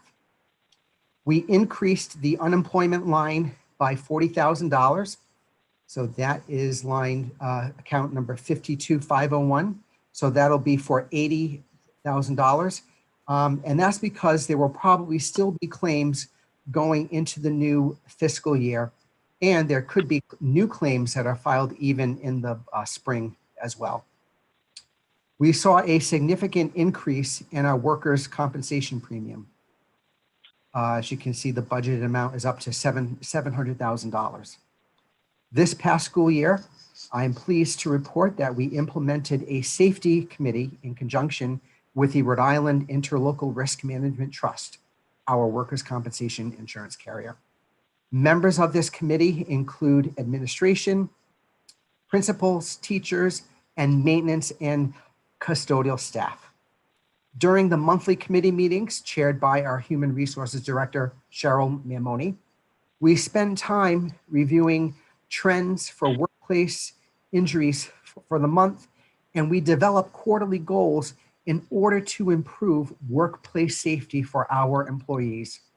With our goal is that as we identify and work to address workplace injury trends, that our incidences will start to decrease. The total for the 52,000 series benefits is $20,045,514, approximately $423,000 more than last fiscal year. Next, moving on into the 53,000 series, the professional and technical services. There are some slight increases up at the top, as you can see, for the speech therapist and the psychologist line item. And for the psychologist, that's actually for the clinical psychologist services. These are all services that are purchased outside of the district to provide services to our students. Line account number 53301, professional development. There is an increase of $60,000 in that line item to reflect the professional development that will be occurring during all of the professional development days during the coming school year. These resources from outside vendors are needed to assist our staff to address specific areas related to distance learning. And lastly, for the 53,000 series, account number 53222, web-based supplements. This line item reflects all of the web-based applications currently used by our students and staff. The significant increase of $180,000 is needed to cover all the expenses with all of the new software that we have added on during this past spring. Our staff was really great in trying to get some free months from some of the vendors, and that was great. But they want to continue with all of the programs that they have. And so that line item of $415,326 represents the amount of software needed. So that brings the total for the 53,000 series to $1,540,751, an increase of approximately $193,000. Greg, can I ask a question? You sure can. On 53301 on the professional development. Yep. Absolutely understand. Obviously the focus for that with the distance learning. I guess the question is, how much of that distance learning PD can we or are we moving into this budget period, or are we expecting to be invoiced after November? So that's why it's budgeted then. Yeah, so this is to address what's going to be happening from November 1st forward. As you know, we have a talented educator staff who are always willing to step forward and to provide professional development. And I know Assistant Superintendent Ferrand, she can maybe talk a little bit more about this and what she was planning on. But we do have staff who do things for us. And I think we just really wanted to look at, there are other resources outside that we can bring in to enhance the good quality that we currently have. There you are. Craig, did you address tech services in that category? No. Well, so in that line item, so that specific line item for the 53,502 for the tech services, so that is actually, we have a consultant who we use who helps us when it comes to preparing and getting all of our E-rate paperwork together that we need to file with the schools and libraries division. It's money that is well spent. This is all that this person does. And it is a tremendous benefit. No, what I'm curious about is that last year we budgeted 18,000. Yep. But we spent 38,000. Yep. And now we're only budgeting 5,000. Yep. So I believe in some of that in the 53,502 for the spent year to date. I think there are some invoices that were not classified correctly for when I had taken a look at that. Okay. But in terms of what we have purchased outside of the district, but I will certainly take a look at that. So you think we still have, I mean, I just wondering if we have. We still have budgeted some. or Not as no. expensive as I thought it was going to be. Yeah, we are actually, when I reviewed this with Ben, we were comfortable with that. Okay. Any other questions for that section? Okay, moving forward into the 54,000 series, property services. As you can see in this, for the first page here, most of the items have remained the same as last year. There was one line item, 54,310, non-technical maintenance and repairs. Historically, we have not used that account for much. And so as such, what we decided to do was to remove the funds from that account and to place those funds down a little bit into 54,322 HVAC service. So you'll see that HVAC service now has $110,000 in that line item. Moving over to page 2, line 54,501, school construction.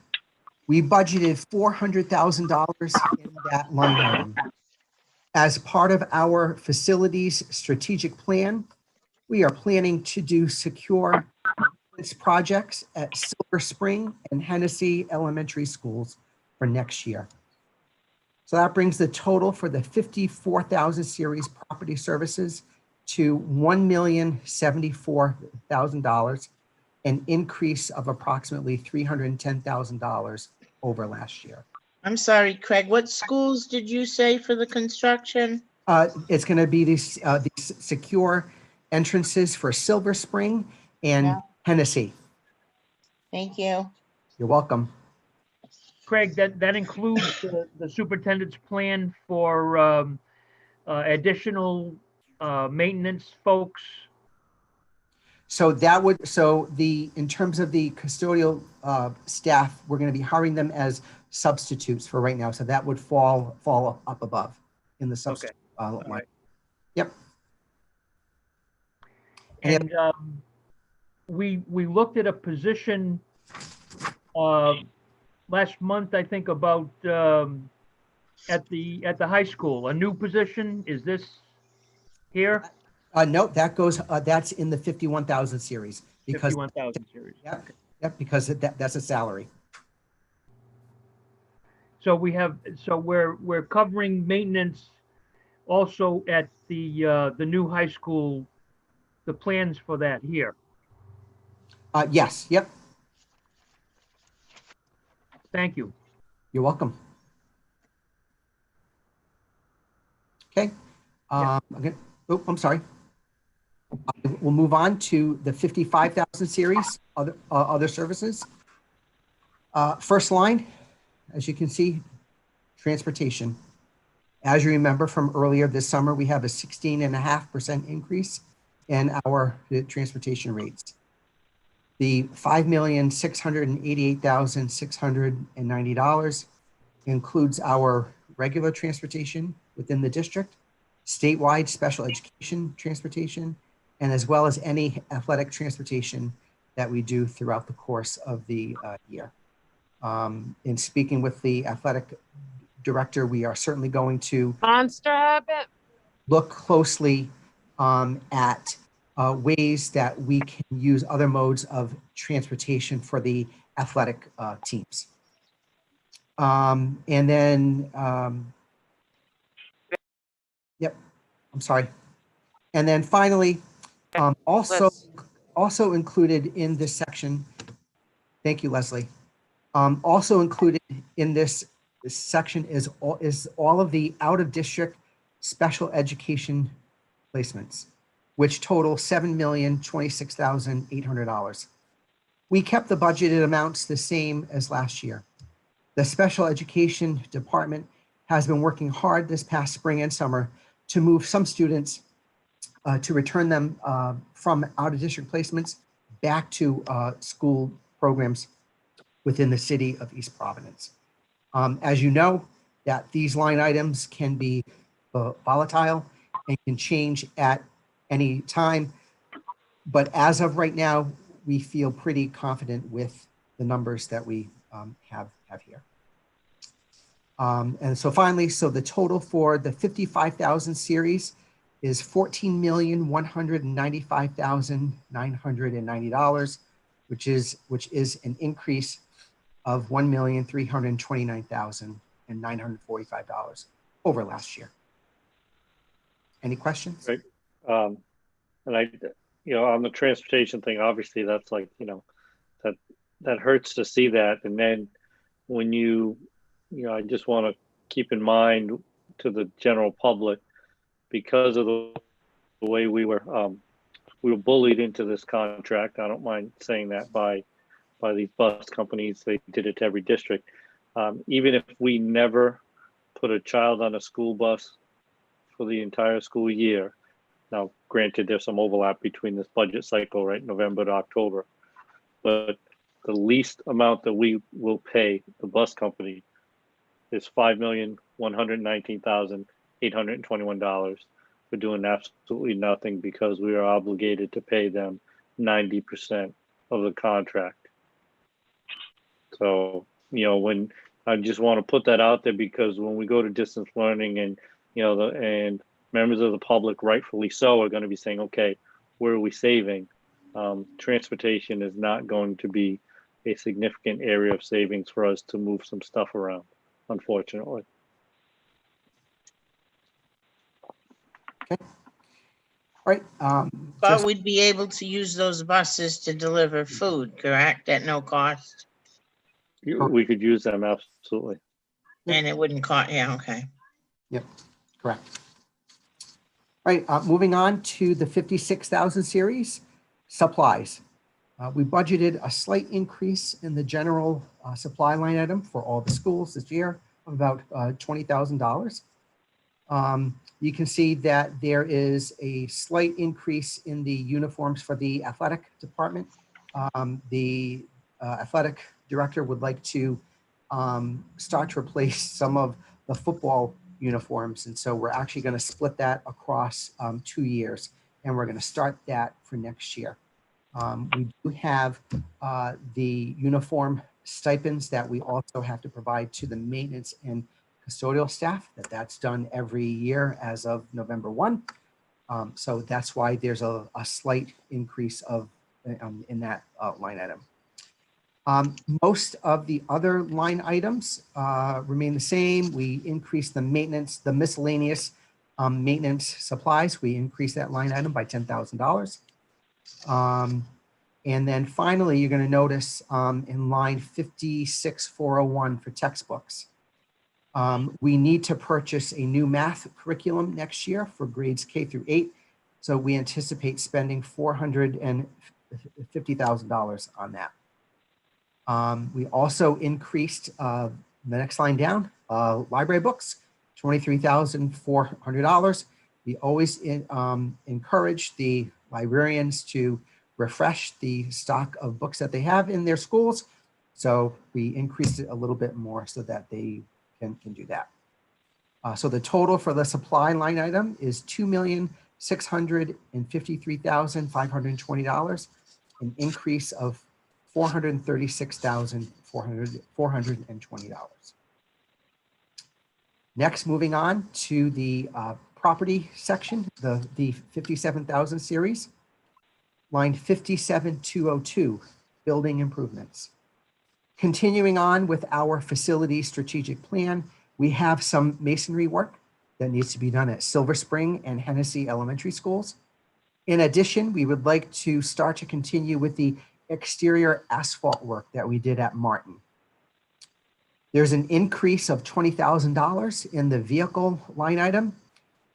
The vehicles that we have, the trucks, the box trucks, are starting to show their age. And so we need to start investing in some newer box trucks and trucks for our staff. There is a decrease, as you'll see, in the tech hardware line item of about $380,000. With the Corona Relief Funds, the CRF funds, we intend to purchase 5,500 new Chromebooks for the district. By using this grant for funding this expense, we can reduce this line item in future budgets going forward. Our technology director reports that the new Chromebooks will have a 5-year lifespan and will be a better quality model than what we currently have. Now, is that money that's waiting though? We haven't gotten that. Correct. That's the next application that has to be done. Okay. Yep. And that's 1.6 million. Craig, verify, I think you and I spoke about this before. It's 5 years and not 3 or 4. I confirmed it. I confirmed that. Okay. All right. I know the Chromebook. I made sure. Yeah, that's why I said. And Joel, I can confirm that Google actually publishes the end of update date for all of their new hardware, and the bid that I put out specifically stated 2026 as the end of update for any equipment we would purchase at this point. Okay. Thank you, Ben. No problem. Thank you. Just ask about the box trucks, Craig. Sure. So these are some things, the trucks are something we cannot do without. Correct. Correct. Correct. We need to. Charlie, you're reading my mind if you're thinking about what $20,000 is going to buy us, if that's what you're thinking. Yeah, I mean, well, I'm just wondering what we can go without, and are we up against it to have these box trucks? Are we up against? Not at this point in time. Could we? 6-8 months, maybe. So that's why you can certainly change that. So, but it's something that we need to keep in mind, because we do transport the food from the high school to all of the schools in our trucks. So.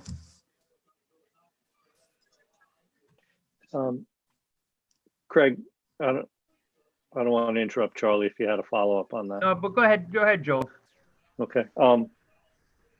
Can you just explain the 57,202, the building improvement, why we would be 0 on the year-to-date expenditures?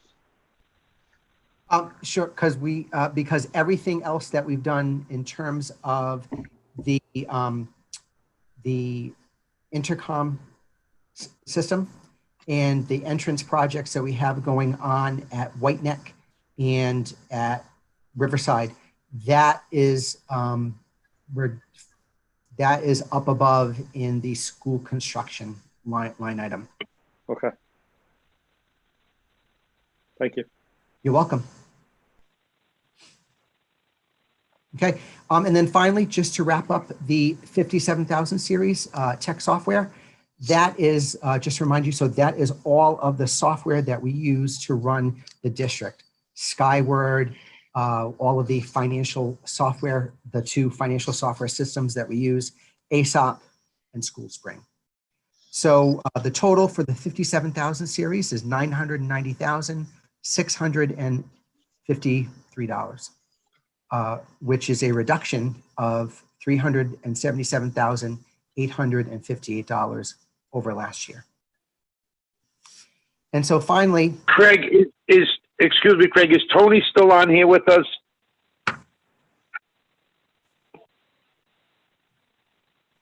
I see him. Yes, he is somewhere. Is he back? Tony, I have a question. If you can't answer it now, can you just get us a report on how we stand for snow removal equipment? I thought we might have had retired 1 or 2 of them, mainly a sander. Can you confirm that, or do you want to get us a list where we stand at that, please? I'd like to just verify that before I give it to you.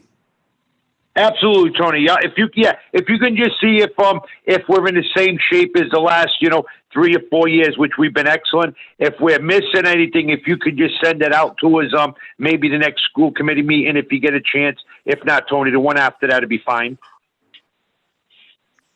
Okay, not a problem. Thank you. Tony, I also know that I don't know where we would put this under here, but we need playground mulch at the playgrounds.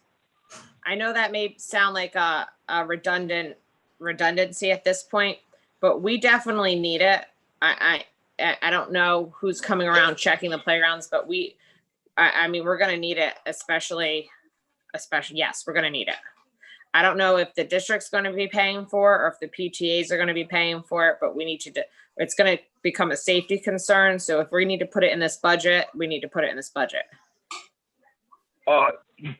Just to follow up with that, Craig, I have a Fiola question. Or Tony, yeah. Craig, just a follow up with that. At the last meeting we had, and if you can send it out to us, I don't want to state the amount of money that we saved for sports and stuff last year. You had said that I believe we didn't spend any of it yet, but right, once again, where Jess just mentioned mulch, I mean, that falls under a school, it just falls under a school issue. This community did second to none, and Jess was the ringleader on that to get these playgrounds built. So we know we talked about it the last meeting, our PTAs are falling apart in the city. So to take some of that money just from PTAs, I think we have, I'm going to go out on a limb and maybe be wrong, so I apologize, in the range of $400,000 in savings from sports last year. From there, in other words, if that's the case, I would like the dollar amount sent to us and let Jess, you're right. If that's going to come up and Tony's got to order, 2 tractor trailers loads from playground mulch and it gets dropped. Now, if we need volunteers to do it, we can pull that together in a blink of an eye. But to ever go out and spend, large dollars on playground mulch where, one, it should be budgeted in this item. Second, if we got $400,000, and I'm just throwing that number out there, I'll get beat down if it's not exact. But if Craig can send that all to us so we know what that number is and ask Tony to research the playgrounds, see what he thinks have playground might do it for us, and we order a couple tractor trailers and take it from that money, Jess. I agree fully. We don't want to get to the point where I didn't know. Serious. Why don't we put it under? Well, yeah, I don't want. I didn't know if it could come out of snow removal or whatever it could, or. But I definitely know that we got some dangerous situations at a couple of them. 57,102, Craig. We have 0 there on land improvements. It seems to me it might be able to fit in there, just so we have it. See that? It's 57,102. Why don't we put some money in that line item, Craig? Sure. Okay. I have a question. Kathy, I have a question for you. With regards to this, right? So we're talking about school to school to school with the principal empowerment. And I know that you guys have been doing walkthroughs. Is this an area that has also been put under the purview of each principal for them to kind of document and request? And maybe it's understandable if it was kind of an oversight, because obviously it's a new process. So I'm not definitely no criticism if it wasn't, but but I think it does kind of raise that point to say, hey, let's expand that visibility. Yeah, I think it's just an Well, I was under the assumption that this was something that the trust was going to be looking at, because this is a safety concern. This is a in order for these playgrounds to be certifiable or to be, you have to have a certain amount of, Tony and I don't want to say, you have to have a certain amount of mulch to be allowed to be in these playgrounds. Right, no, I'm aware of that. What I'm saying is that so we've got to get the principals. Yeah. We can put it there. The principals, remember we were out March 13th. It was a little difficult their first year. So we'll Yeah. make sure that they consider. Oh, 100%. We'll Yeah, do no, that. definitely. Yeah, that was definitely an oversight, but I think we can put it in there so it's there and we know that's what it's for in the future moving forward, any outside Yeah. work. Okay? Yeah. not a Right. problem. Okay, good. So, So let's throw some money in there. Okay, so what how much? do you think? I don't know. Tony Ferrera. Well, Jess, can we, I don't know, Craig, 1,000? no, what I think, Jess, would be great if Craig, could we have about maybe 2 weeks and have Tony get back to you if he can do a drive around to all of them? Because it would be a lot cheaper if we order bulk load than, That's say true. this year, do 2 or 3. Then next year, if we don't want to, we know Tony's got, I don't want to say this ain't Yeah. important because Jess, you're right. It's an issue. At this point, it's minor. But if Tony or Pete can ride around the playground, say over the next, week and a half, see what they think we need, call Playground Mulch and say, if we order it by bulk, could we save? And then get the number to Craig, and then we can just throw it in there, Craig. If that works for everybody else, that might be a good way to go. Rather than throwing in something and then we're $500-800 short, Jess, I'd like to get a dollar amount maybe Right. to bring them all up to snuff, and then have Craig transfer that money if that works. Right. So we'll do a couple this year, then a couple next year, so we don't do them all at once. That works. Said with some money from this year's budget that we had savings, but if you just plug a placeholder, because at your next meeting, you have to approve this budget because we have to have it to the city. I think, did I hear Craig, they want the budget Okay. today, Sorry, Kathy, what?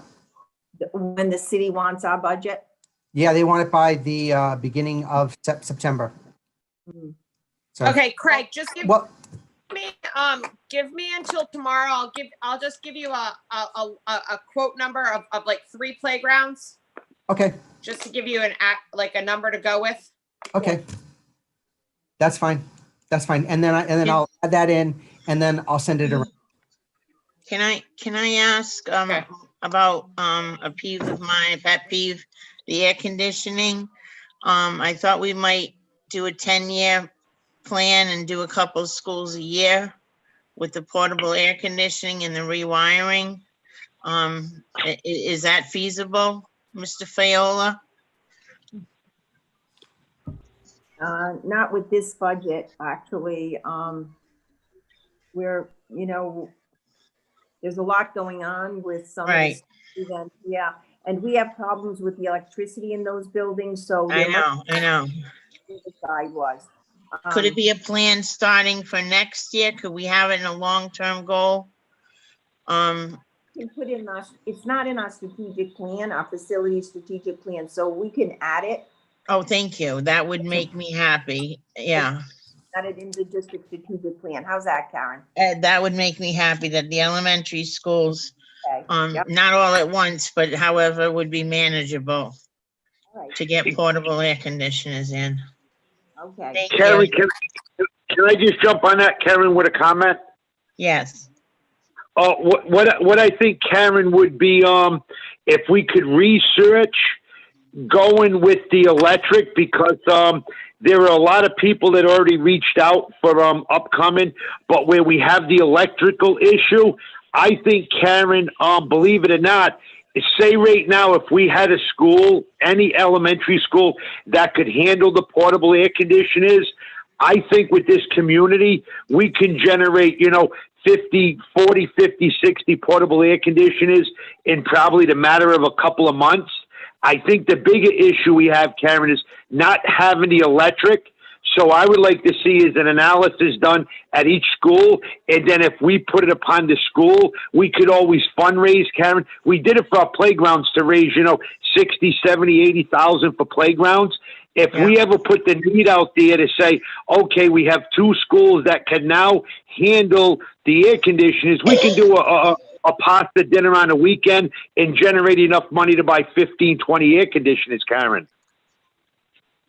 But I think it's a great start. Like you said, if we put it on a plan, do something each year, and then we look at, 6 years down the road, we would have it in all the elementary schools. I think that's excellent. But I think right now, because a lot of people reached out and said, Tony, are we going to do an air conditioning donation? And I know I've been working with Tony, and we all adapted that the buildings really can't hold any more electronic devices. That's the key, Karen. I think it's more the electric than it's actually the air conditioner. So I think that's great. If we could ever do a program like that going forwards, would be excellent. Okay, but I think a start is a good idea. What Kathy said is to put it in the strategic plan. So it's a goal, whether it be through school funds or privately raised, or I just know that it's getting hot. It's getting hotter, and these kids, I don't know, I just think we'll make it better. Thank you. Greg? Okay. Oh, go ahead. Nope, go ahead. Jessica, did you have something? Trying to go back to your point about the box truck, if you don't mind. Go right ahead. I'm sitting on that. Can we purchase a box truck for $50,000? Are we Tony Fiola, are we able to purchase a brand new one, or can we purchase a box truck for $50,000, or do we get a hand-me-down, or how do we get a new box truck for $50,000? Go to the store and buy one. Whoever would like to answer this question. $50,000 for $50,000 for a used box truck, Jess, is a big dollar amount. We can get a decent box truck, Jess. We could be able to probably get 2 of them for $50,000. Really nice ones, Jess. Okay, but that's the cooler one, right? That's the one that holds our food. So it has to be like oh no, Tony Fiola is saying no. Okay, no. Fiola, you're okay. on mute. Tony, you're on mute. Oh, Tony Fiola, unmute. I was trying to, but then I got No. mute. So no, the box trucks that we Oh, okay. and all do not have refrigeration units in them. There are regular box trucks that we have that we use to move. Some of the ones that we have right now are really old. We're having a lot of problem with them. Okay, wait. So wait, time out. We transport food in a non-refrigerated truck? Yeah, because they're in those hot boxes. That's how they deliver Okay. Yeah. Okay. to the schools. Department of Health looks at that. We supply Shotwell. They're better on you than they're on me. Okay, great. All right. So, Okay. so Okay. continuing on. We can get So- a truck. That's all that matters to me. Okay. Yep. So for the 58,000 series for the miscellaneous, so there's just a couple of items that fall within here. The professional organization fees. So those are all of the dues for the professional organizations, for the administrators, and for the principals. Next one down for the dues and tournament fees. Those are the tournament fees for the athletic teams for what may happen, what will happen, and as well as for any other dues like the robotics league, any National Junior Honor Society dues for the middle schools. All those dues fall within that line item. So for that line item, its total is $56,120, a reduction of almost $8,000 from last year. So our grand total for How did you get no bank fees? So we are working on that. So Yeah, you're good. we're working on that. Mhm. Working on that. So the grand total for proposed expenses for fiscal year 2021, based upon the information that I just provided to you, and this will change based upon the mulch number that we'll be adding in, is $88,222,270. This is an increase of $284,574 over fiscal year 20. I don't know how you did that, Craig. With lots of help. Just And, Yeah. So this is a, Everybody. and I mean, everybody. it is a team effort. And as I have said, I have the best staff, and I'm very fortunate.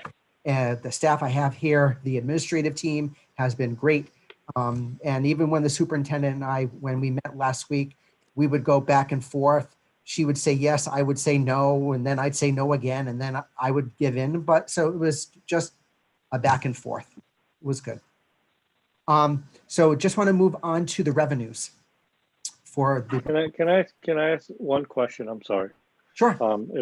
If I may speak for or ask a question on the arts in those dues and tournament fees. And I could be wrong, but it's my understanding.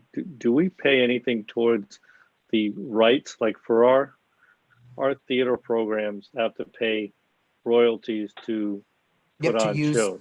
Yep. And it's my understanding that, you know, the price of the tickets that they sell is paying for those dues.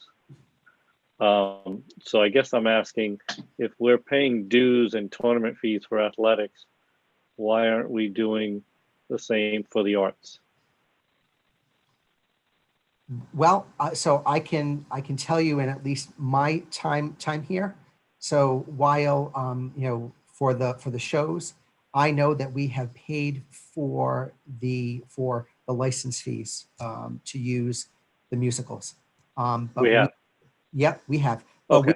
But we have never ever taken money from the high school to put into the general fund to. No, okay, but that's so where is that falling?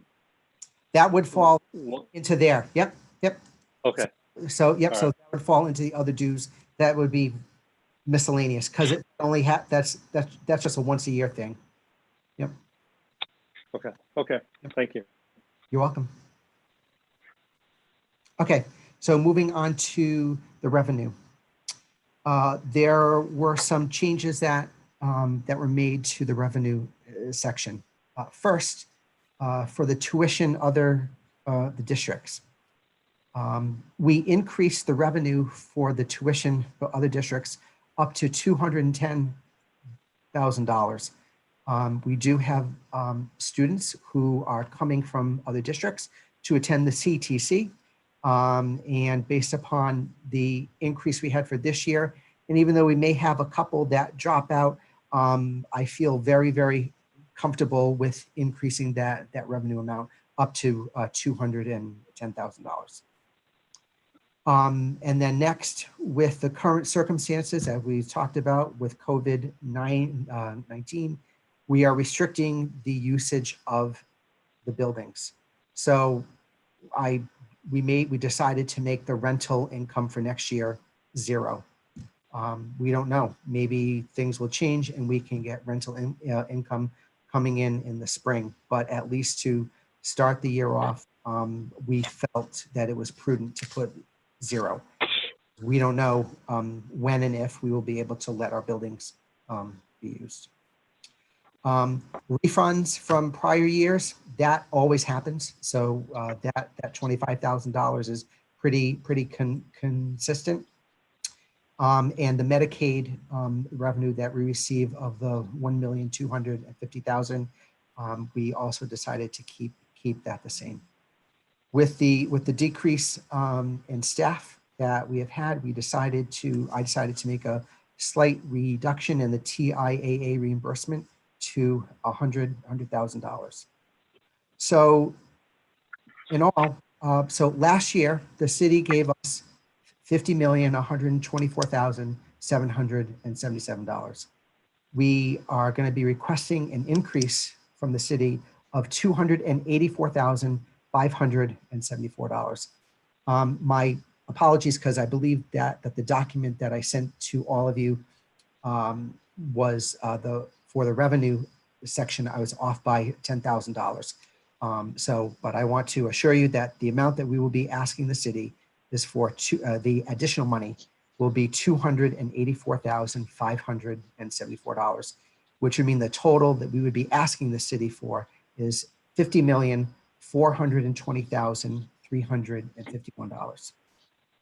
Another important piece of our revenue is our state aid.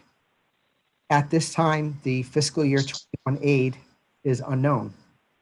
Based upon advice that we have received, we have budgeted the same aid number that we had from last year, the $36,222,919.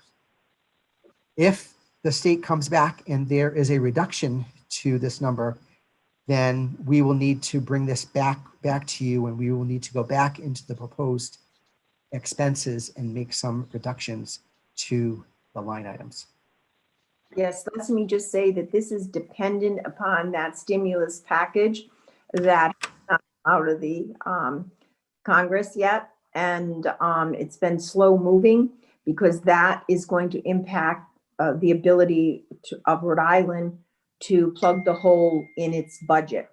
So if that doesn't come through, then I would expect there might be some type of an effect on the state aid. So just know that in advance. But the advice is right now, they are paying districts. It's not us because we get asked twice a year. We've already got our money for the remainder of this year. But the other districts that started July 1st, they are paying them their monthly rate from last year. So that's all I have. Are there So, any Kathy, other questions? yeah, Kathy, on what do we consider our risk on that for that state aid? You know, worst case, you know, what kind of number, you know, would we look at if it didn't come to fruition?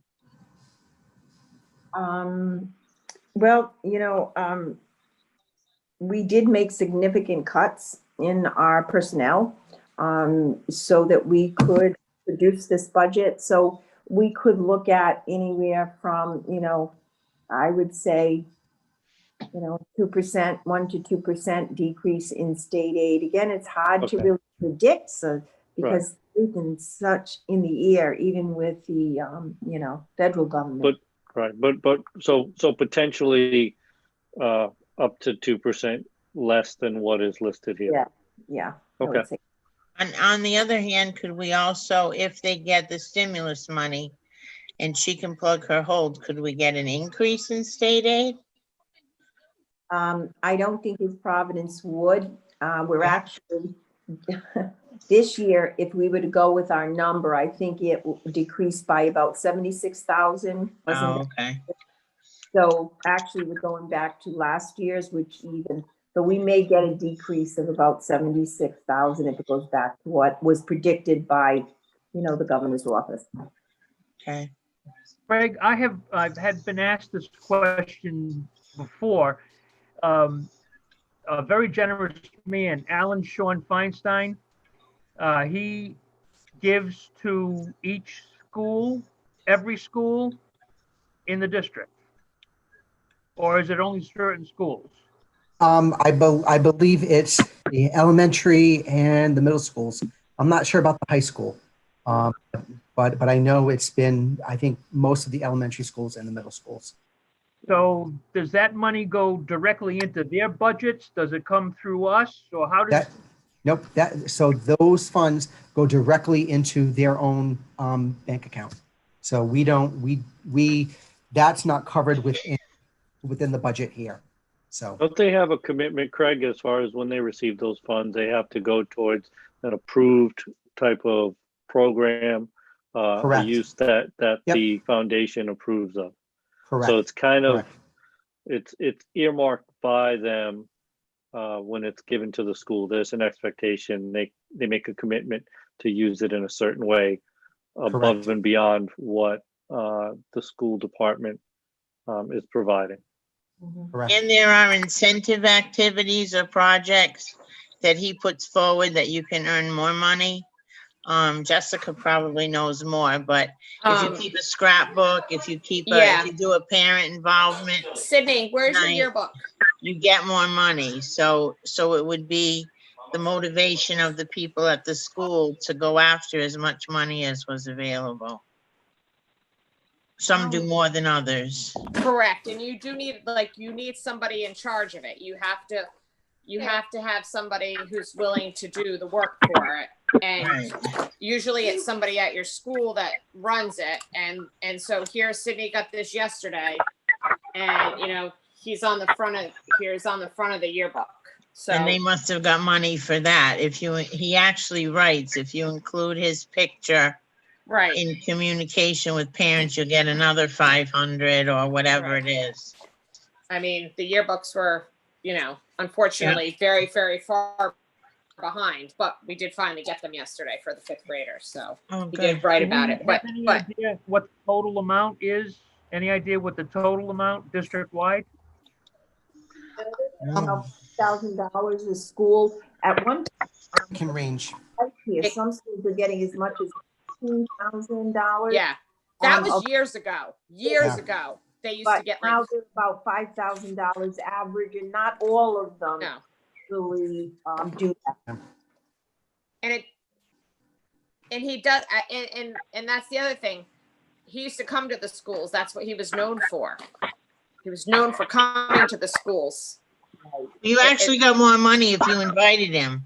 You are correct. Yeah, you could get a couple of hundred if you invited him to come to an assembly. I do know that Sydney did participate. I mean, she did participate in his good deeds over this COVID thing. Yeah. And you did, because your school could earn money for if you were chosen or whatever. I don't know exactly what it was for, but I know he did do it. But the money has lessened over the couple of years. And these are extras. These aren't necessities or what we have No. planned. These are extras. Correct. Nice. And they all include good deeds. So there's a food bank, and they're all, you have to do something for good deeds. You just don't get the money. Thank you. Craig, do you recall ballpark figure, the dollar amount that increase we asked the city for last year? That was pretty close to the same amount, I think. It was? Yeah. No, we Was- asked more. Let me see. I think we asked more. Let me see. I'm sorry. I can't remember off the top of my head. Hey, it was almost $1 million. Yeah, because I thought they gave us a little bit of a hard time. Yeah, that's what I was gonna say. Yeah, this number I think is it's very I hope it's received as us really trying to be a partner Yeah. with the city. I mean, we're all kind of, making adjustments, and if you look at our, again, the salary component that, where we've made the reductions in other departments. I mean, costs are going up, but I think this budget shows a very serious, sincere effort to stay as close to level as possible without, forcing the kids to go without. I agree. So the amount that we requested last year was, the increase was $2,391,033. Really? Yep. How much again? $2,391,033. But we didn't get that. No. No, They only gave us about $1 million of that, I think. Didn't they, Craig? But that's what we asked for. Yeah. And now we're only asking for 284,000. Kathy, you're getting easy in your old age. Go after that. Well, we can't 20 say that. Well, listen, I did not say that. I said it. I'm teasing her. and we've been doing a very good job of avoiding lawsuits. Please don't go down that road. We have $0 under legal claims. I think that we worked very hard that in consideration for the high school and the bonding will be going out. We wanted to be very considerate. Oh, you did an excellent job. So I think we tried very hard to produce an honest budget that didn't hurt, our students in any way. We didn't, cut services to them or principal budgets that service students. So I think we did a fair budget, but it's up to you now. I mean, you have it in your hands. If you have any other questions, you can contact myself or Craig. Craig would be the better of the two for specifics. And at the next school committee, we would be asking you to vote on the budget or make any changes in the interim that night. So it's your budget at this point. Well done, thank you. Craig, you're gonna I send just have, Craig, I have two questions for you. Sure. Can you just research the trash removal? If our trash removal falls under a contract, because it's usually for the last years, it's I'm just trying to locate that. Give me 1 second. At like $80,000. The question I have is where we close schools like 3 months early. In other words, are we on a year-by-year contract? And say going forward, where if we do shut down for 3 or 4 more months, is that something that somebody could negotiate? I know trash is a big trash dollar amount, but if we're not putting trash in our dumpsters, could we negotiate if we can get a 50% discount? Could you look into that for us? Sure. And we actually, that's done with the city, so I can talk to Malcolm. So.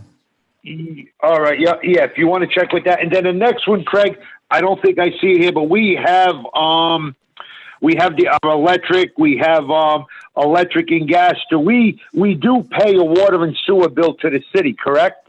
Correct. And that It's is in there. there. That's Yes. in Yeah. Still high. I don't. Yeah. Can you just give me what line item it is? Sure. Hang on 1 second. Electric's Sure thing. 56215. Yeah, but it was water and waste. Water. combined. Water's 54402. Yep. Water's pretty high. Give me 1 second. Okay, $78,000. Yeah, because sewage included. Right. Yeah. Yep. yeah. If you So look Craig, at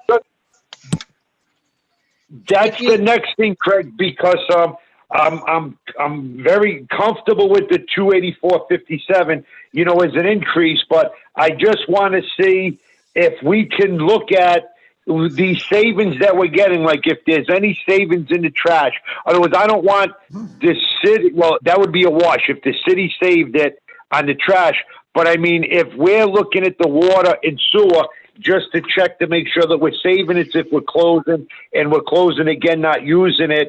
And the same like where we budgeted for electric and stuff. I know all our schools, I can work with Tony on that, because I know when we started our LED program, we were saving serious dollars on our electrical, but now I believe all of our elementary schools are done.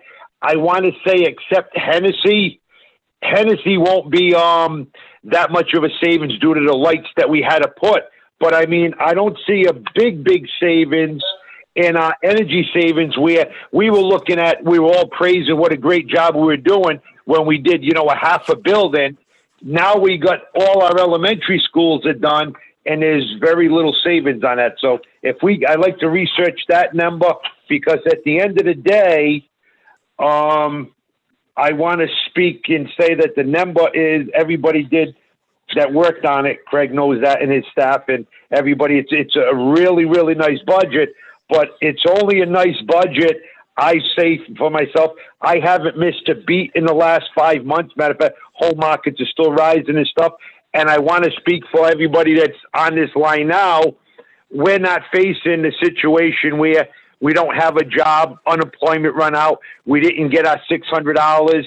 So that's where I just want to see if there's anything, Craig, we can even dwindle this down, $50,000, $80,000. I think right now, the way that the city is facing small businesses closing and people not being able to pay rent, I think at some point that furloughing city jobs, there's a lot going on with the city.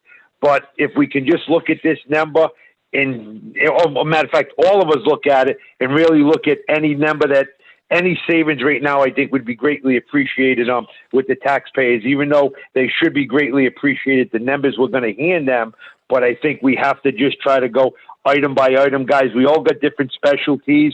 If we can go item by item and just see and maybe question, is there 5,000 here? Is there 1,000 there? Because like I said, I'm still going to be adamant. If Craig sends that savings for sports out to us, that sports number would eliminate this increase rate here. So I have a situation where we may be sitting on, toward the number out there, $400,000 in savings that was already budgeted, that the taxpayers paid for. We didn't use it as an elected body, but we're going to go back to them and ask for $284,5774. Can we just transfer that money that was already budgeted and wipe this out completely? If we can't, let's just do a really good line item search to see if we can't. And if we can't use that savings on the sports, why we can't use it, I would just like an explanation why we couldn't. And that's what I have to say. Hey, Tony, just to respond to that, I think you're spot on, right? I mean, I think we've got to always look at every item and be fair and efficient. I do think it's important to note, when we see categories like that for, coaches and we don't utilize that. But, what we've got to do is if you go to other line items where you see that we were so far over budget in a category. I mean, so basically that's where we've taken that savings and we've moved it to something that actually was put to use. It doesn't, sit in a bank account. So, I think that's important to, I mean, just real quickly, right? So if I look at,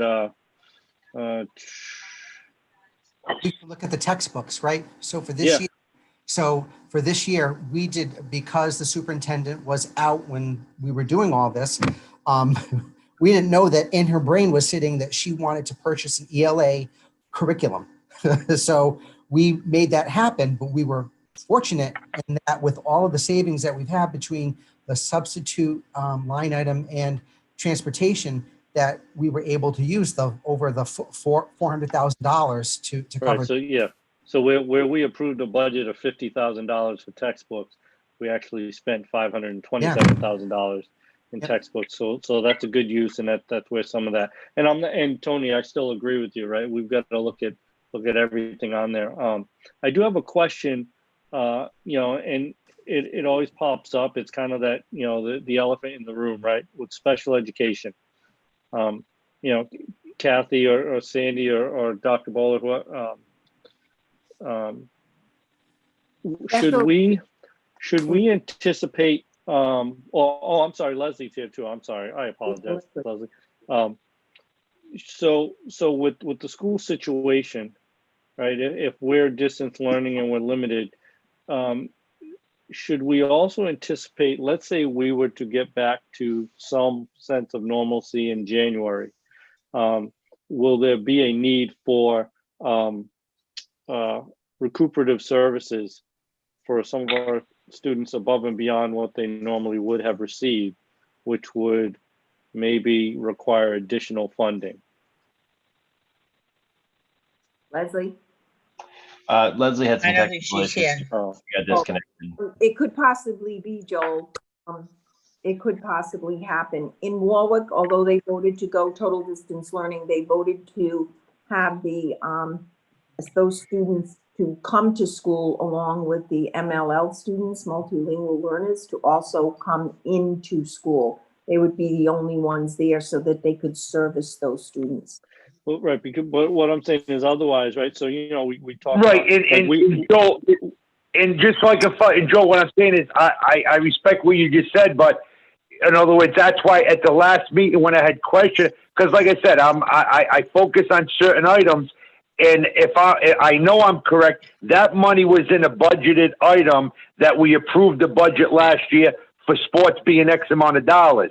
That money wasn't spent on what I voted to spend it on. It was saved, and that's why when I had this Craig at the last minute, when we do need it, would we have to revote to where it's spent. So I agree with you. If it's put into these numbers, then I shouldn't be led to say that we're still sitting on 400,000. If the money's spent, then send it to where it was spent. I'm okay wherever it was spent. But at the last school committee meeting, when I asked about it, he said it wasn't spent yet. But if it is spent now in the last 2-3 weeks, I'm okay with it. As long as I know what line items it went and we no longer have it as a savings, I'm okay with that 100%. It's not when I ask a question, I get an answer, and then I don't get technically a follow up to say, okay, that $450,000 isn't there because we spent it on A, B, and C, Joe. I would have never known that if you just didn't say it. Well, and don't quote me. I'm not saying that that's what funded that piece. I'm just saying as an example. Oh, I'm sorry, Joe. That's what I'm saying. That's what I'm saying, Joe. All I'm looking for, Joe, if the money is spent, I'm okay with that.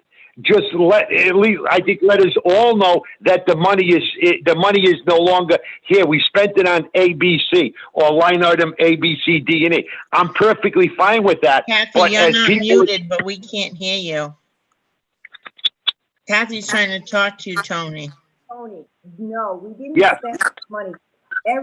That money that we saved from not only sports, but substitute teachers last year, and that we reconciled the end of October. That money is still there. We didn't spend it on anything at this point in time.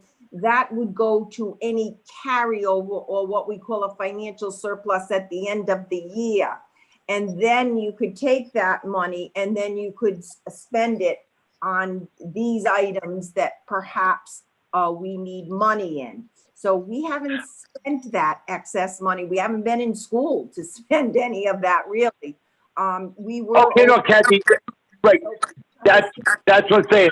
I understand that. Like I said, as long as we got it, and then if you think there's a need for us to do it, that's what I'm saying. If you just let us know, because what's happened is, right, and that's why I had asked about because if we don't go back to school, which I don't, for say 3 or 4, that's going to be looked at like again to say, okay, where is the money that we saved when we, left school 3 months early? But now at least we know, okay, it's being saved.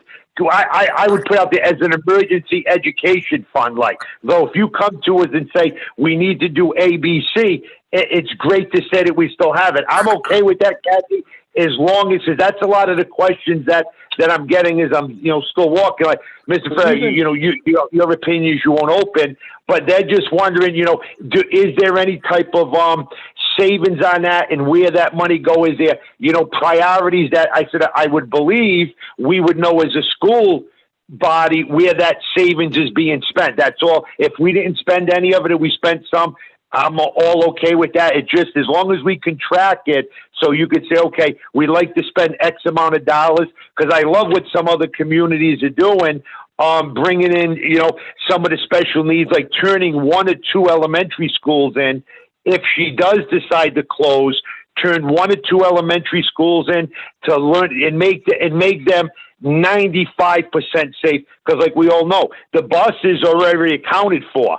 So it would basically be maybe preparing at 1 or 2 elementary schools, trying to maybe bring in, 4, 5, 6 kids up in the lunchtime, do what we got to do, bring 4 or 5. I know some other communities are looking at that for the special needs because there's just certain things these kids are going out with. If we're ever able to save that money and use it for that, that would be something phenomenal that it's going, towards the special needs program. So I just very pleased that it's still saved. But if we do spend it, Kathy or Craig, if you could just let us know, I would appreciate that personally. Thank you. Yeah, usually we do vote that. Tony, remember, that's when we started the practice of throwing it back into capital and, building improvements and building up that capital improvement fund that really was non-existent. We've been doing that kind of every year as a committee with any surpluses for the most part. But yeah, no, I agree with you on the point you're making. We got Leslie on. Through the chair. Yes. I just have a question about the police. I know we cut it a little bit. I just have a little bit of a concern. if we do go back to, well, when we go back to school, if we go back, if we cut the distance students are on the bus and we have students walking, are we going to be able to ask for the police department to assign officers at locations at busy intersections for students to walk and to ride the buses? I mean, to walk and to ride bikes? That would come out of our budget, and I'm assuming that it would come out of that line item. So that line item is for two things. So one, that covers the security guard that was at the door at the high school. 'Cause Okay, that's where RIDE wanted us to put that. okay, So that's for the security guard, and that's for any of the details that for the police that are hired for the sporting events that happen or okay. graduation. Yep, So dances and stuff? for those. I don't know if I've never seen a dance Oh, one. okay. But I know I've seen the police details for the athletic events and for graduation. So just to go back to my question, I don't think I received an answer on it. Should we anticipate, I guess it would be remedial services, right? So I guess what we have, when we do extended, there's Leslie, I know she's here for my question now. When we do like extended school year, right? So ESY is to, to minimize that recession, right, of what's been gained throughout the year. So with the COVID and distance learning and anything that's going on, should we anticipate, assuming using January as a date, we go back into the building, and up until then we've been challenged with the services that can be provided? Should we anticipate some additional costs for additional services, remedial services, to be on top of the services that we're already kind of budgeting for? Does that make sense? Yep. So sorry, I've been having technical difficulties tonight. So our plan and our charge pretty much across the state is to take these first weeks and months going back to kind of measure whether or not there has been regression, whether or not, their students, in comparison to peers as well as in comparison to themselves, where they may have been, what kind of things they may have lost out on. As far as the services that we had provided between March and the end of the school year, they weren't comparable minute to minute, okay? But we kept going right along. So kids were getting their services. And as you hear from many, the virtual is not the same as face-to-face and all of that. So our charge going back is going to really be to measure and assess where students are, compare their baseline from their previous IEP, and then plan services moving forward. I would say that it's wise to anticipate something in the way of maybe an extended school day that we may offer for students once this safety threat clears up, and really to take it student at a time, case at a time, and examine where the students are coming back in September and where we need them to be moving forward. But we have to be really careful about assessing where each student is. So yes, it would be wise to anticipate something. What that is fully right now, I don't know. Sure. Right. Okay. No, that answered my question. And that's where, because I'm kind of thinking, if we're, we're pretty lean year over year, on this budget. And, I'm anticipating any savings that we experience may in fact be utilized and needed in special education as a possibility. Thank you. Any other questions at this point? I'm just waiting for my answer what we're gonna do about if we need extra people to help these children. Where would we put that line item?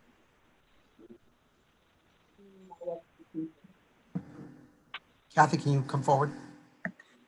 What do you mean by extra people? So if you have children, elementary school children walking 1.5 miles to school,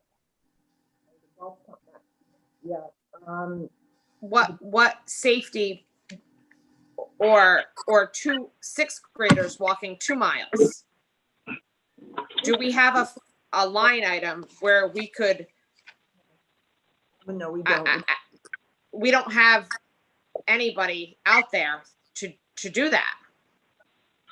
Probably be crossing guards. It wouldn't be police officers. I don't think could. So I guess we could move our current crossing guards from in front of the school and move them down closer to more busier intersections. But that's not us. That's. We'd have to have a conversation with the chief. Tony would probably have to have a conversation with the chief when we have our routes and see what our issues are and if we do have to extend the mileage at this point in time. Okay. Yeah, we'd have to look at that. Well, I have seen other communities that have walking buses. Yeah. They have volunteers. Yep. That parents, retired parents, whatever, grandparents. Well, and they walk the children to school.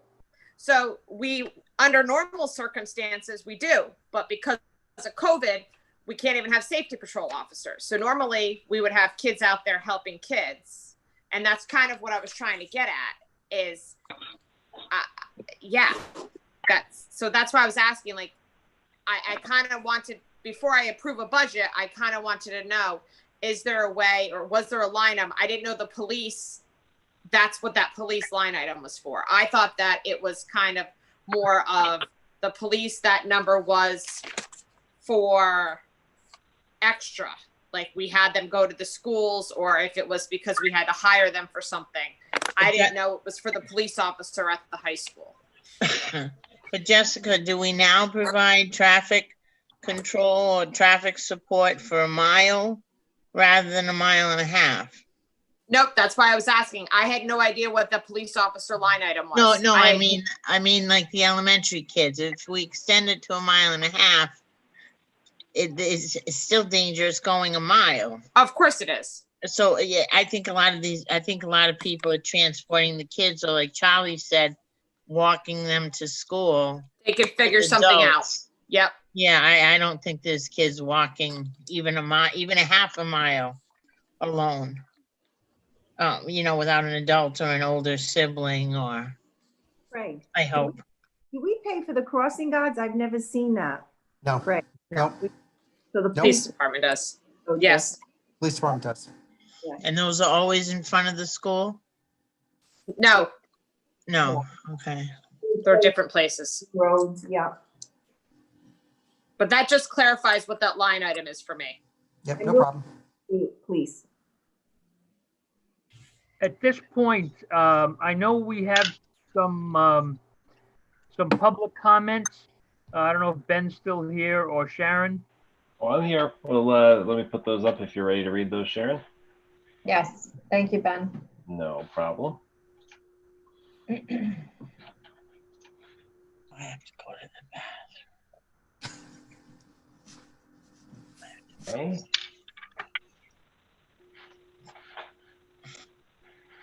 And just as before, the first few comments came in before we had the determination as to whether they were going to be making the comment for the first or the second meeting. So the first few are repeats from the previous meeting. You go ahead, Sharon.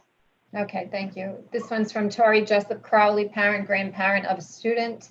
Can we, school committee, send a letter to the governor about keeping the start dated August 31st with virtual learning? Why did school districts make these plans and then we can't use them?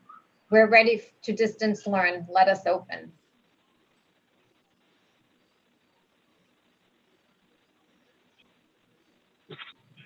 The next one, Stephanie Muse, fourth grade teacher at the Learning Community, East Providence parent and property owner.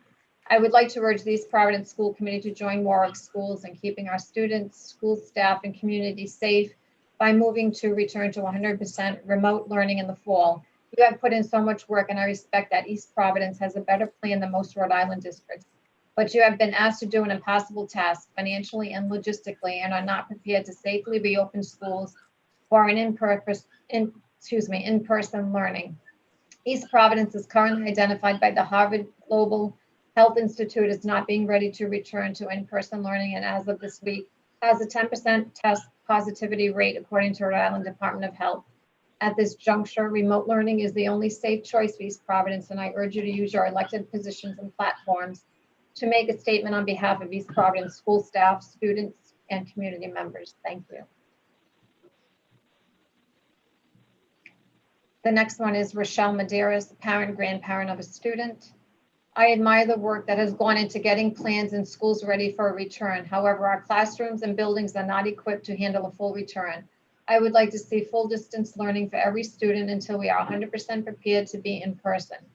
Rates are higher than they were in March here in East Providence, and with fall upon us, we are likely to see more chaos. Please rethink a starting point to avoid further disruptions to individual family planning. Thank you. Robert Perry, citizen community member.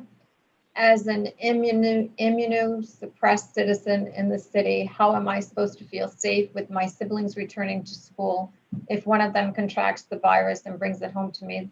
That will be an extreme issue. The next one is Katie Karikas, parent, grandparent of a student. First, I would like to say thank you to the school department, superintendent, and school committee, and what I am sure are countless other teachers and parents who contributed to the East Providence back to school plans. I am very proud to be in the city. I was very excited to receive the email that my daughter was accepted into the state-run pre-K program and would begin her townie experience. This excitement was short-lived because the reality of COVID-19 is so far real in our state and our community. Around the country, as districts reopen to in-person schooling, students and teachers are becoming ill. They are being isolating. Some have died. While we certainly are not Georgia, these realities are enough to give anyone pause. I reluctantly wrote a letter withdrawing my daughter from the pre-K program. Her father and I are both teachers, and it is not mandatory. We are lucky that we have the ability to teach her what she needs and keep her safe. Other families are relying on you to make the hard decisions to keep our students and school staff safe. Based on the age and state of our school buildings and the true positivity rate in the state, a number that almost every source lists is higher than Rhode Island Department of Health, it is not safe to open physical school buildings for all students at this time. I urge you to follow in the brave footsteps of the Warwick School Committee and vote to begin the school year with remote learning for our students and staff. Use the next few weeks to create plans for students with IEPs, 504s, and our MLL students. Address airflow issues in every classroom. Find ways to keep our students socially distant from one another. Allow the Rhode Island COVID rates to drop dramatically before we bring our students and staff. Again, I'm lucky that I can keep my daughter safe. Please keep the sons, daughters, mothers, fathers, and grandparents that enter our school buildings every day safe as well. The next one is Louis D. Silvera, citizen community member. If many of the citizens are against redevelopment of Metacomet, why not move the proposed redevelopment towards Blueberry Hill along Massasoit Avenue? All that land can be redeveloped for stores. Also, there is waterfront where they can charge more for rent and create a boardwalk like Atlantic City, New Jersey.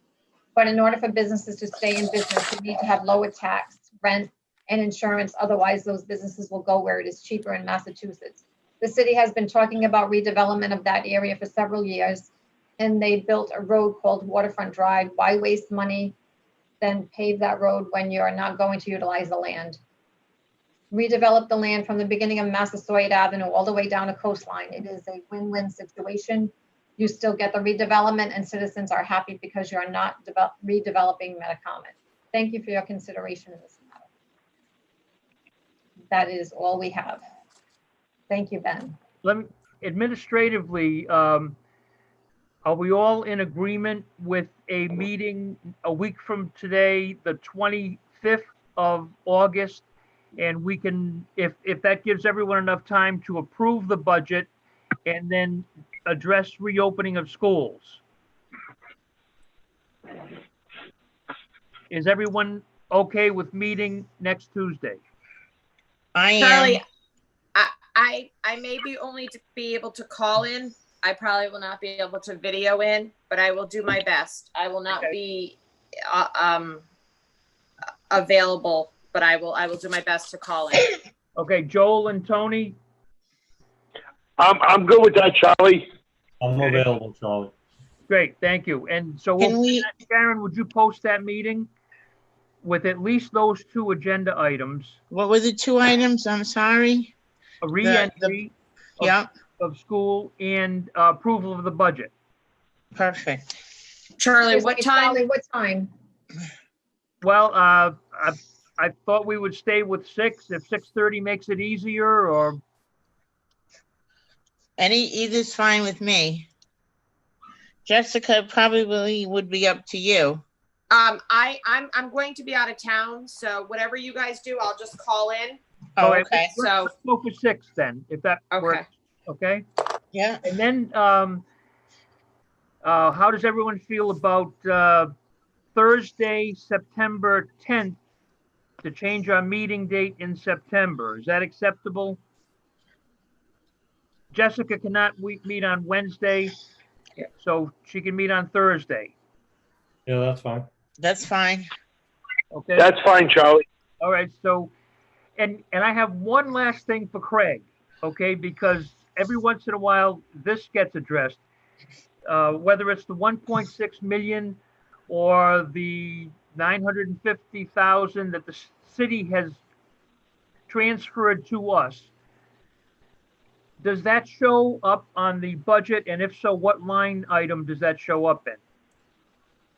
So if you're talking about the money that was the due from for the 1.6, so Charlie, so that shows up in our cash account.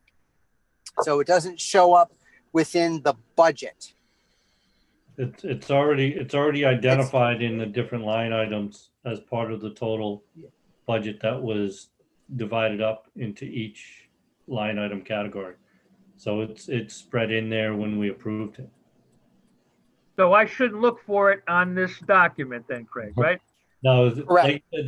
Charlie, that was simply just a cash flow thing, money in hand. Yep. Okay. Yep. That was my question. Is there anything else?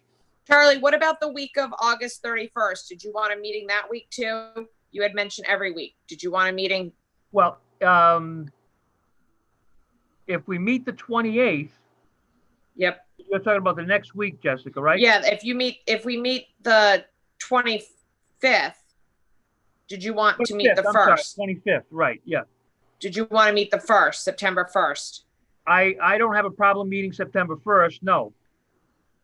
I would like to. I just, if we don't need to, we can cancel it. But I just think I have a lot of questions on updates and things. Do you just want to wait to the 25th and then decide?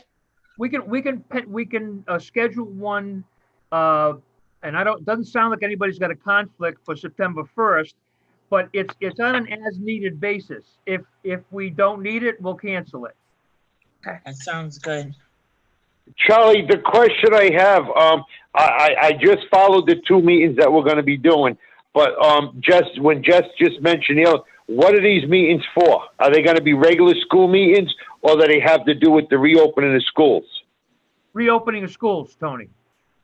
Okay, because the question I have, and anybody feel free to correct me, that without the governor pushing the schools back 2 weeks, our administration and the trigger was going to be pulled to open schools on August 31st. So The only reason the schools aren't open on August 31st is because the governor pushed it to the 14th. What if we basically took a vote per se, what are we going to meet about? If the governor says the schools are opening, the schools are opening. In other words, if we're not going to push where I would support anybody going forward, I'll try to go forwards on my own, get constituents involved, not to open the school. What would we have a meeting for, say, the 1st or 2nd or 3rd of September if the governor is still adamant to open the school? I think whatever the superintendent and our team puts together is going to be what we're going to follow. That's where I'm lost. Well, at this point, I think, Superintendent, you can address this, but are you planning to start a re-entry on the 31st? You're on mute. You're on mute, Kathy. Kathy, you're on mute. Excuse me.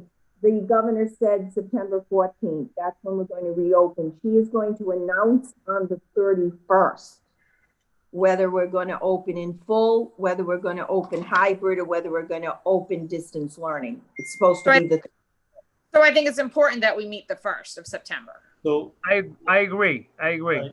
And the 25th and the 1st, and Tony, to speaking for myself, and I think others and the constituents that are out there, right?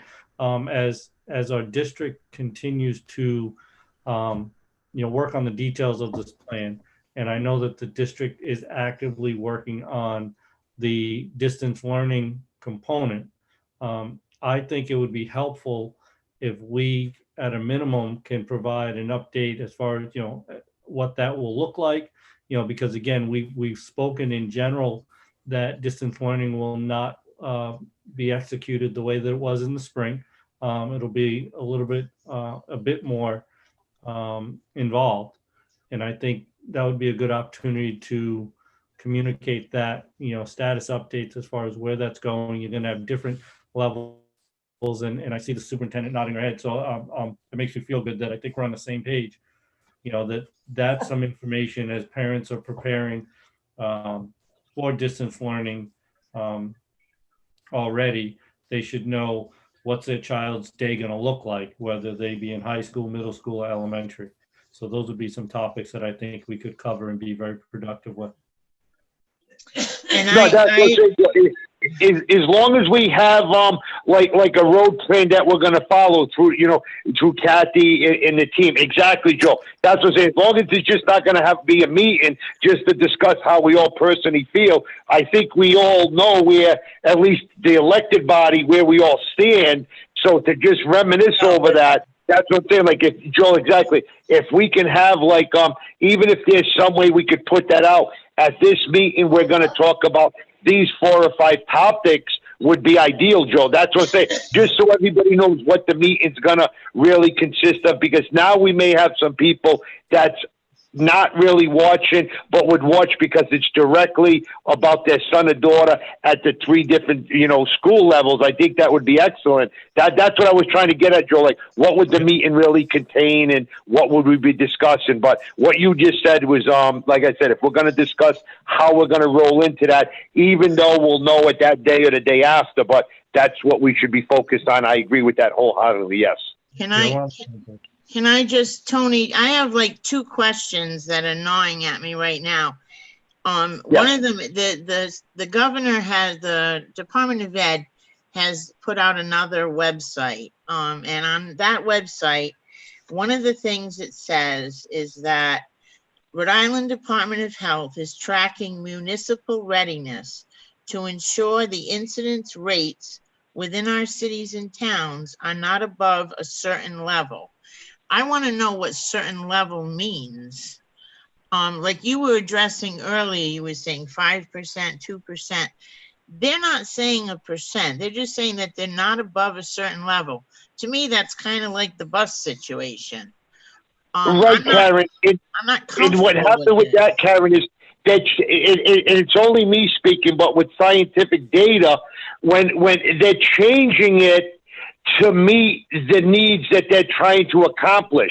Like No, I right agree. now, and that's what, and Karen, that's what it's same thing with me. It's so frustrating because like we, you know, for the last 6 months, we all been trying to adapt to a certain degree of where we want to be, that we all think it's safe so we can prepare for. But if when it first came out, we were preparing that, you know, the 3% was good. If you were 3 or below, go ahead with, you know, open it up very slow money. Then it went from 3 to 5. Now it ain't even a mention of 5. They're saying 10 is horrible, and East Providence is above 10, but she's still rolling forward. No, but that's what I mean. Exactly, Karen.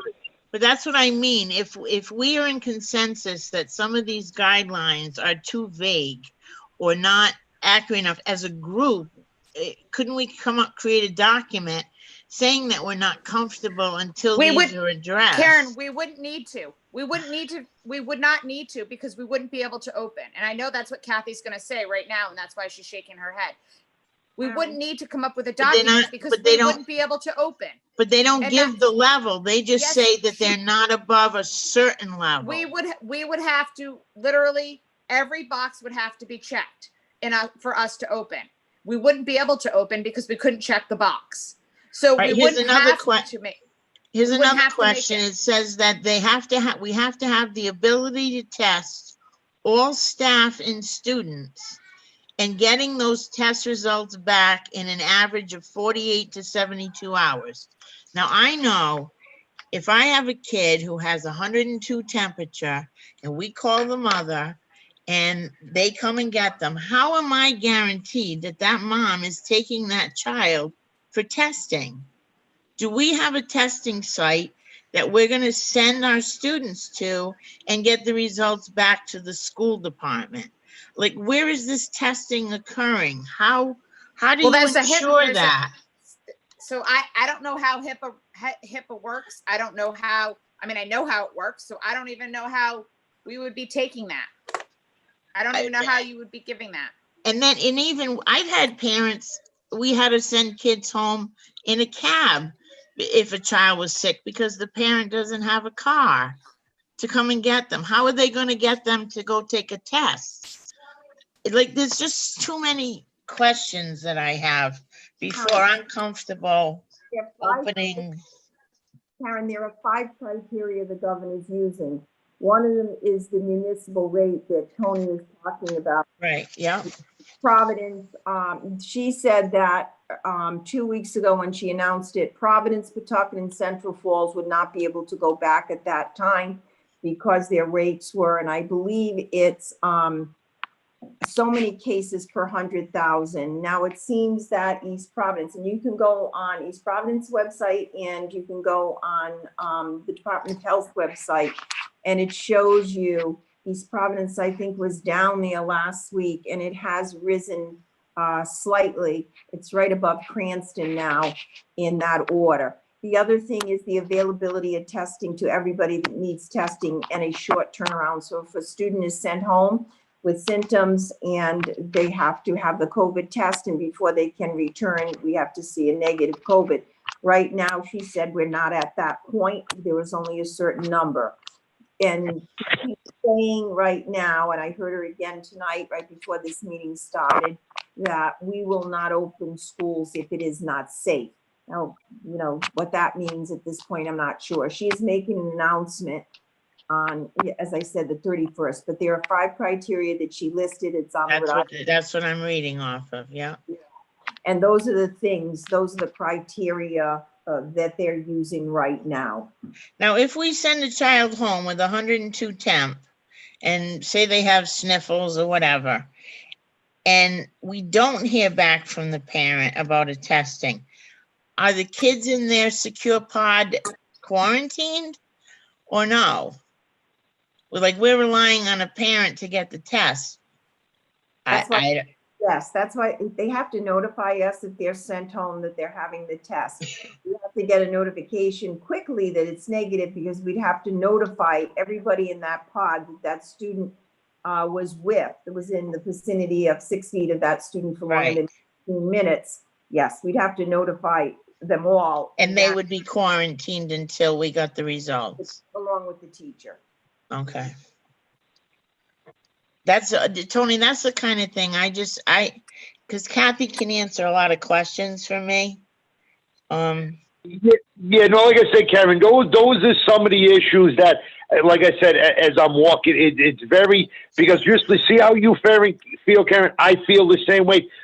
At least a large majority I'm up to, 1,600 homes. That's all they want to know. And I'm like, they don't want to hear the kids are going to be safe.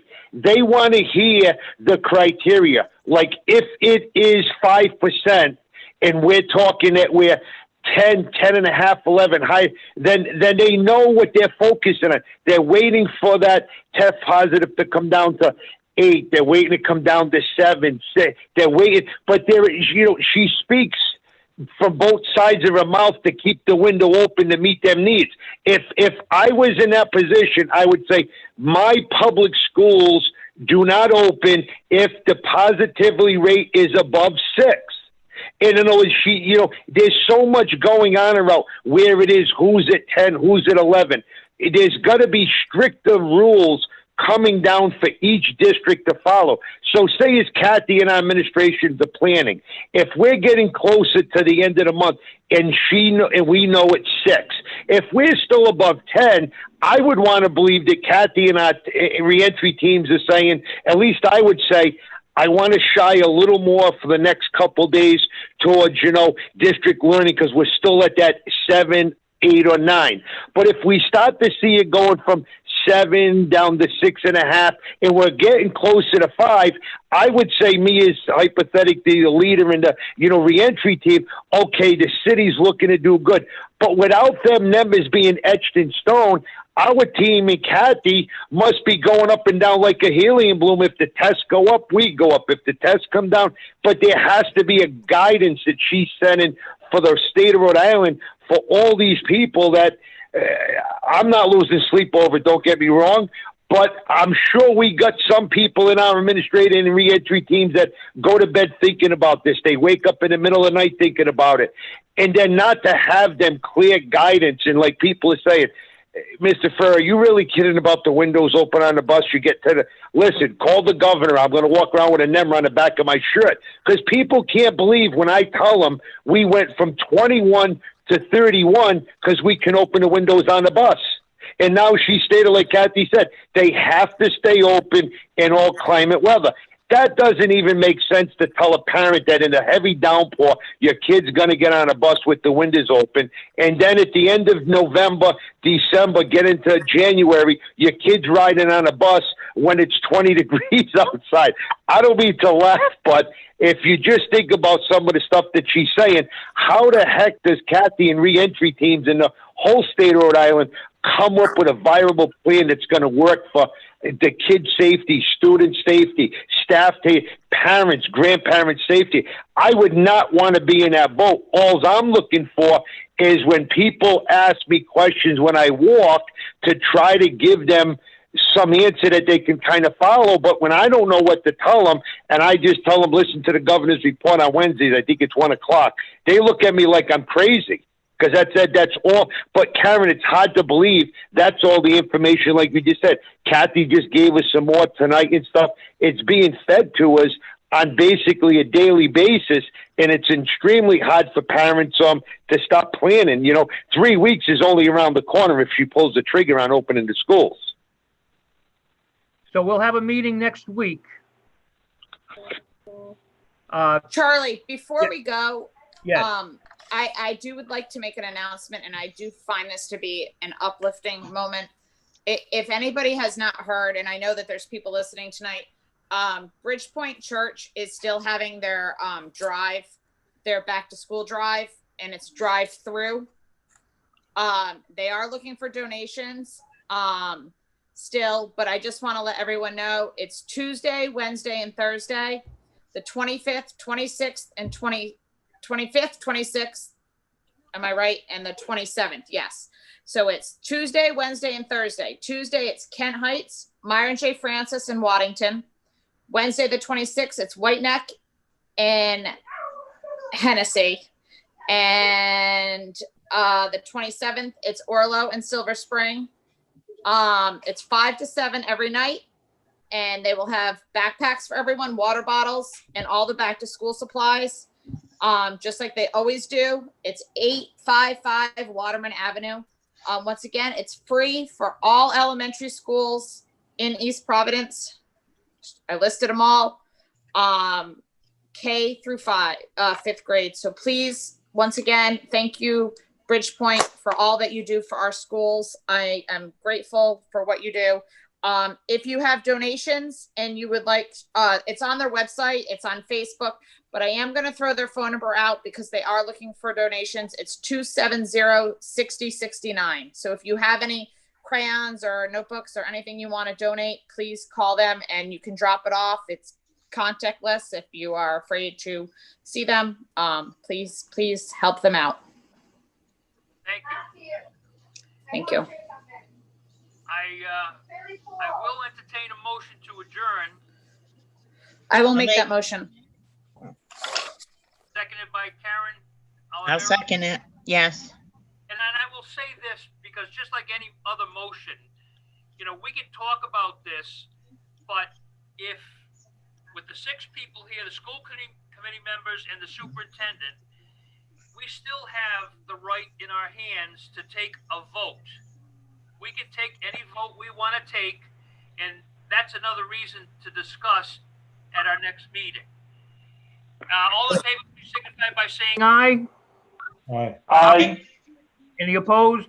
Meeting's adjourned. Thank you.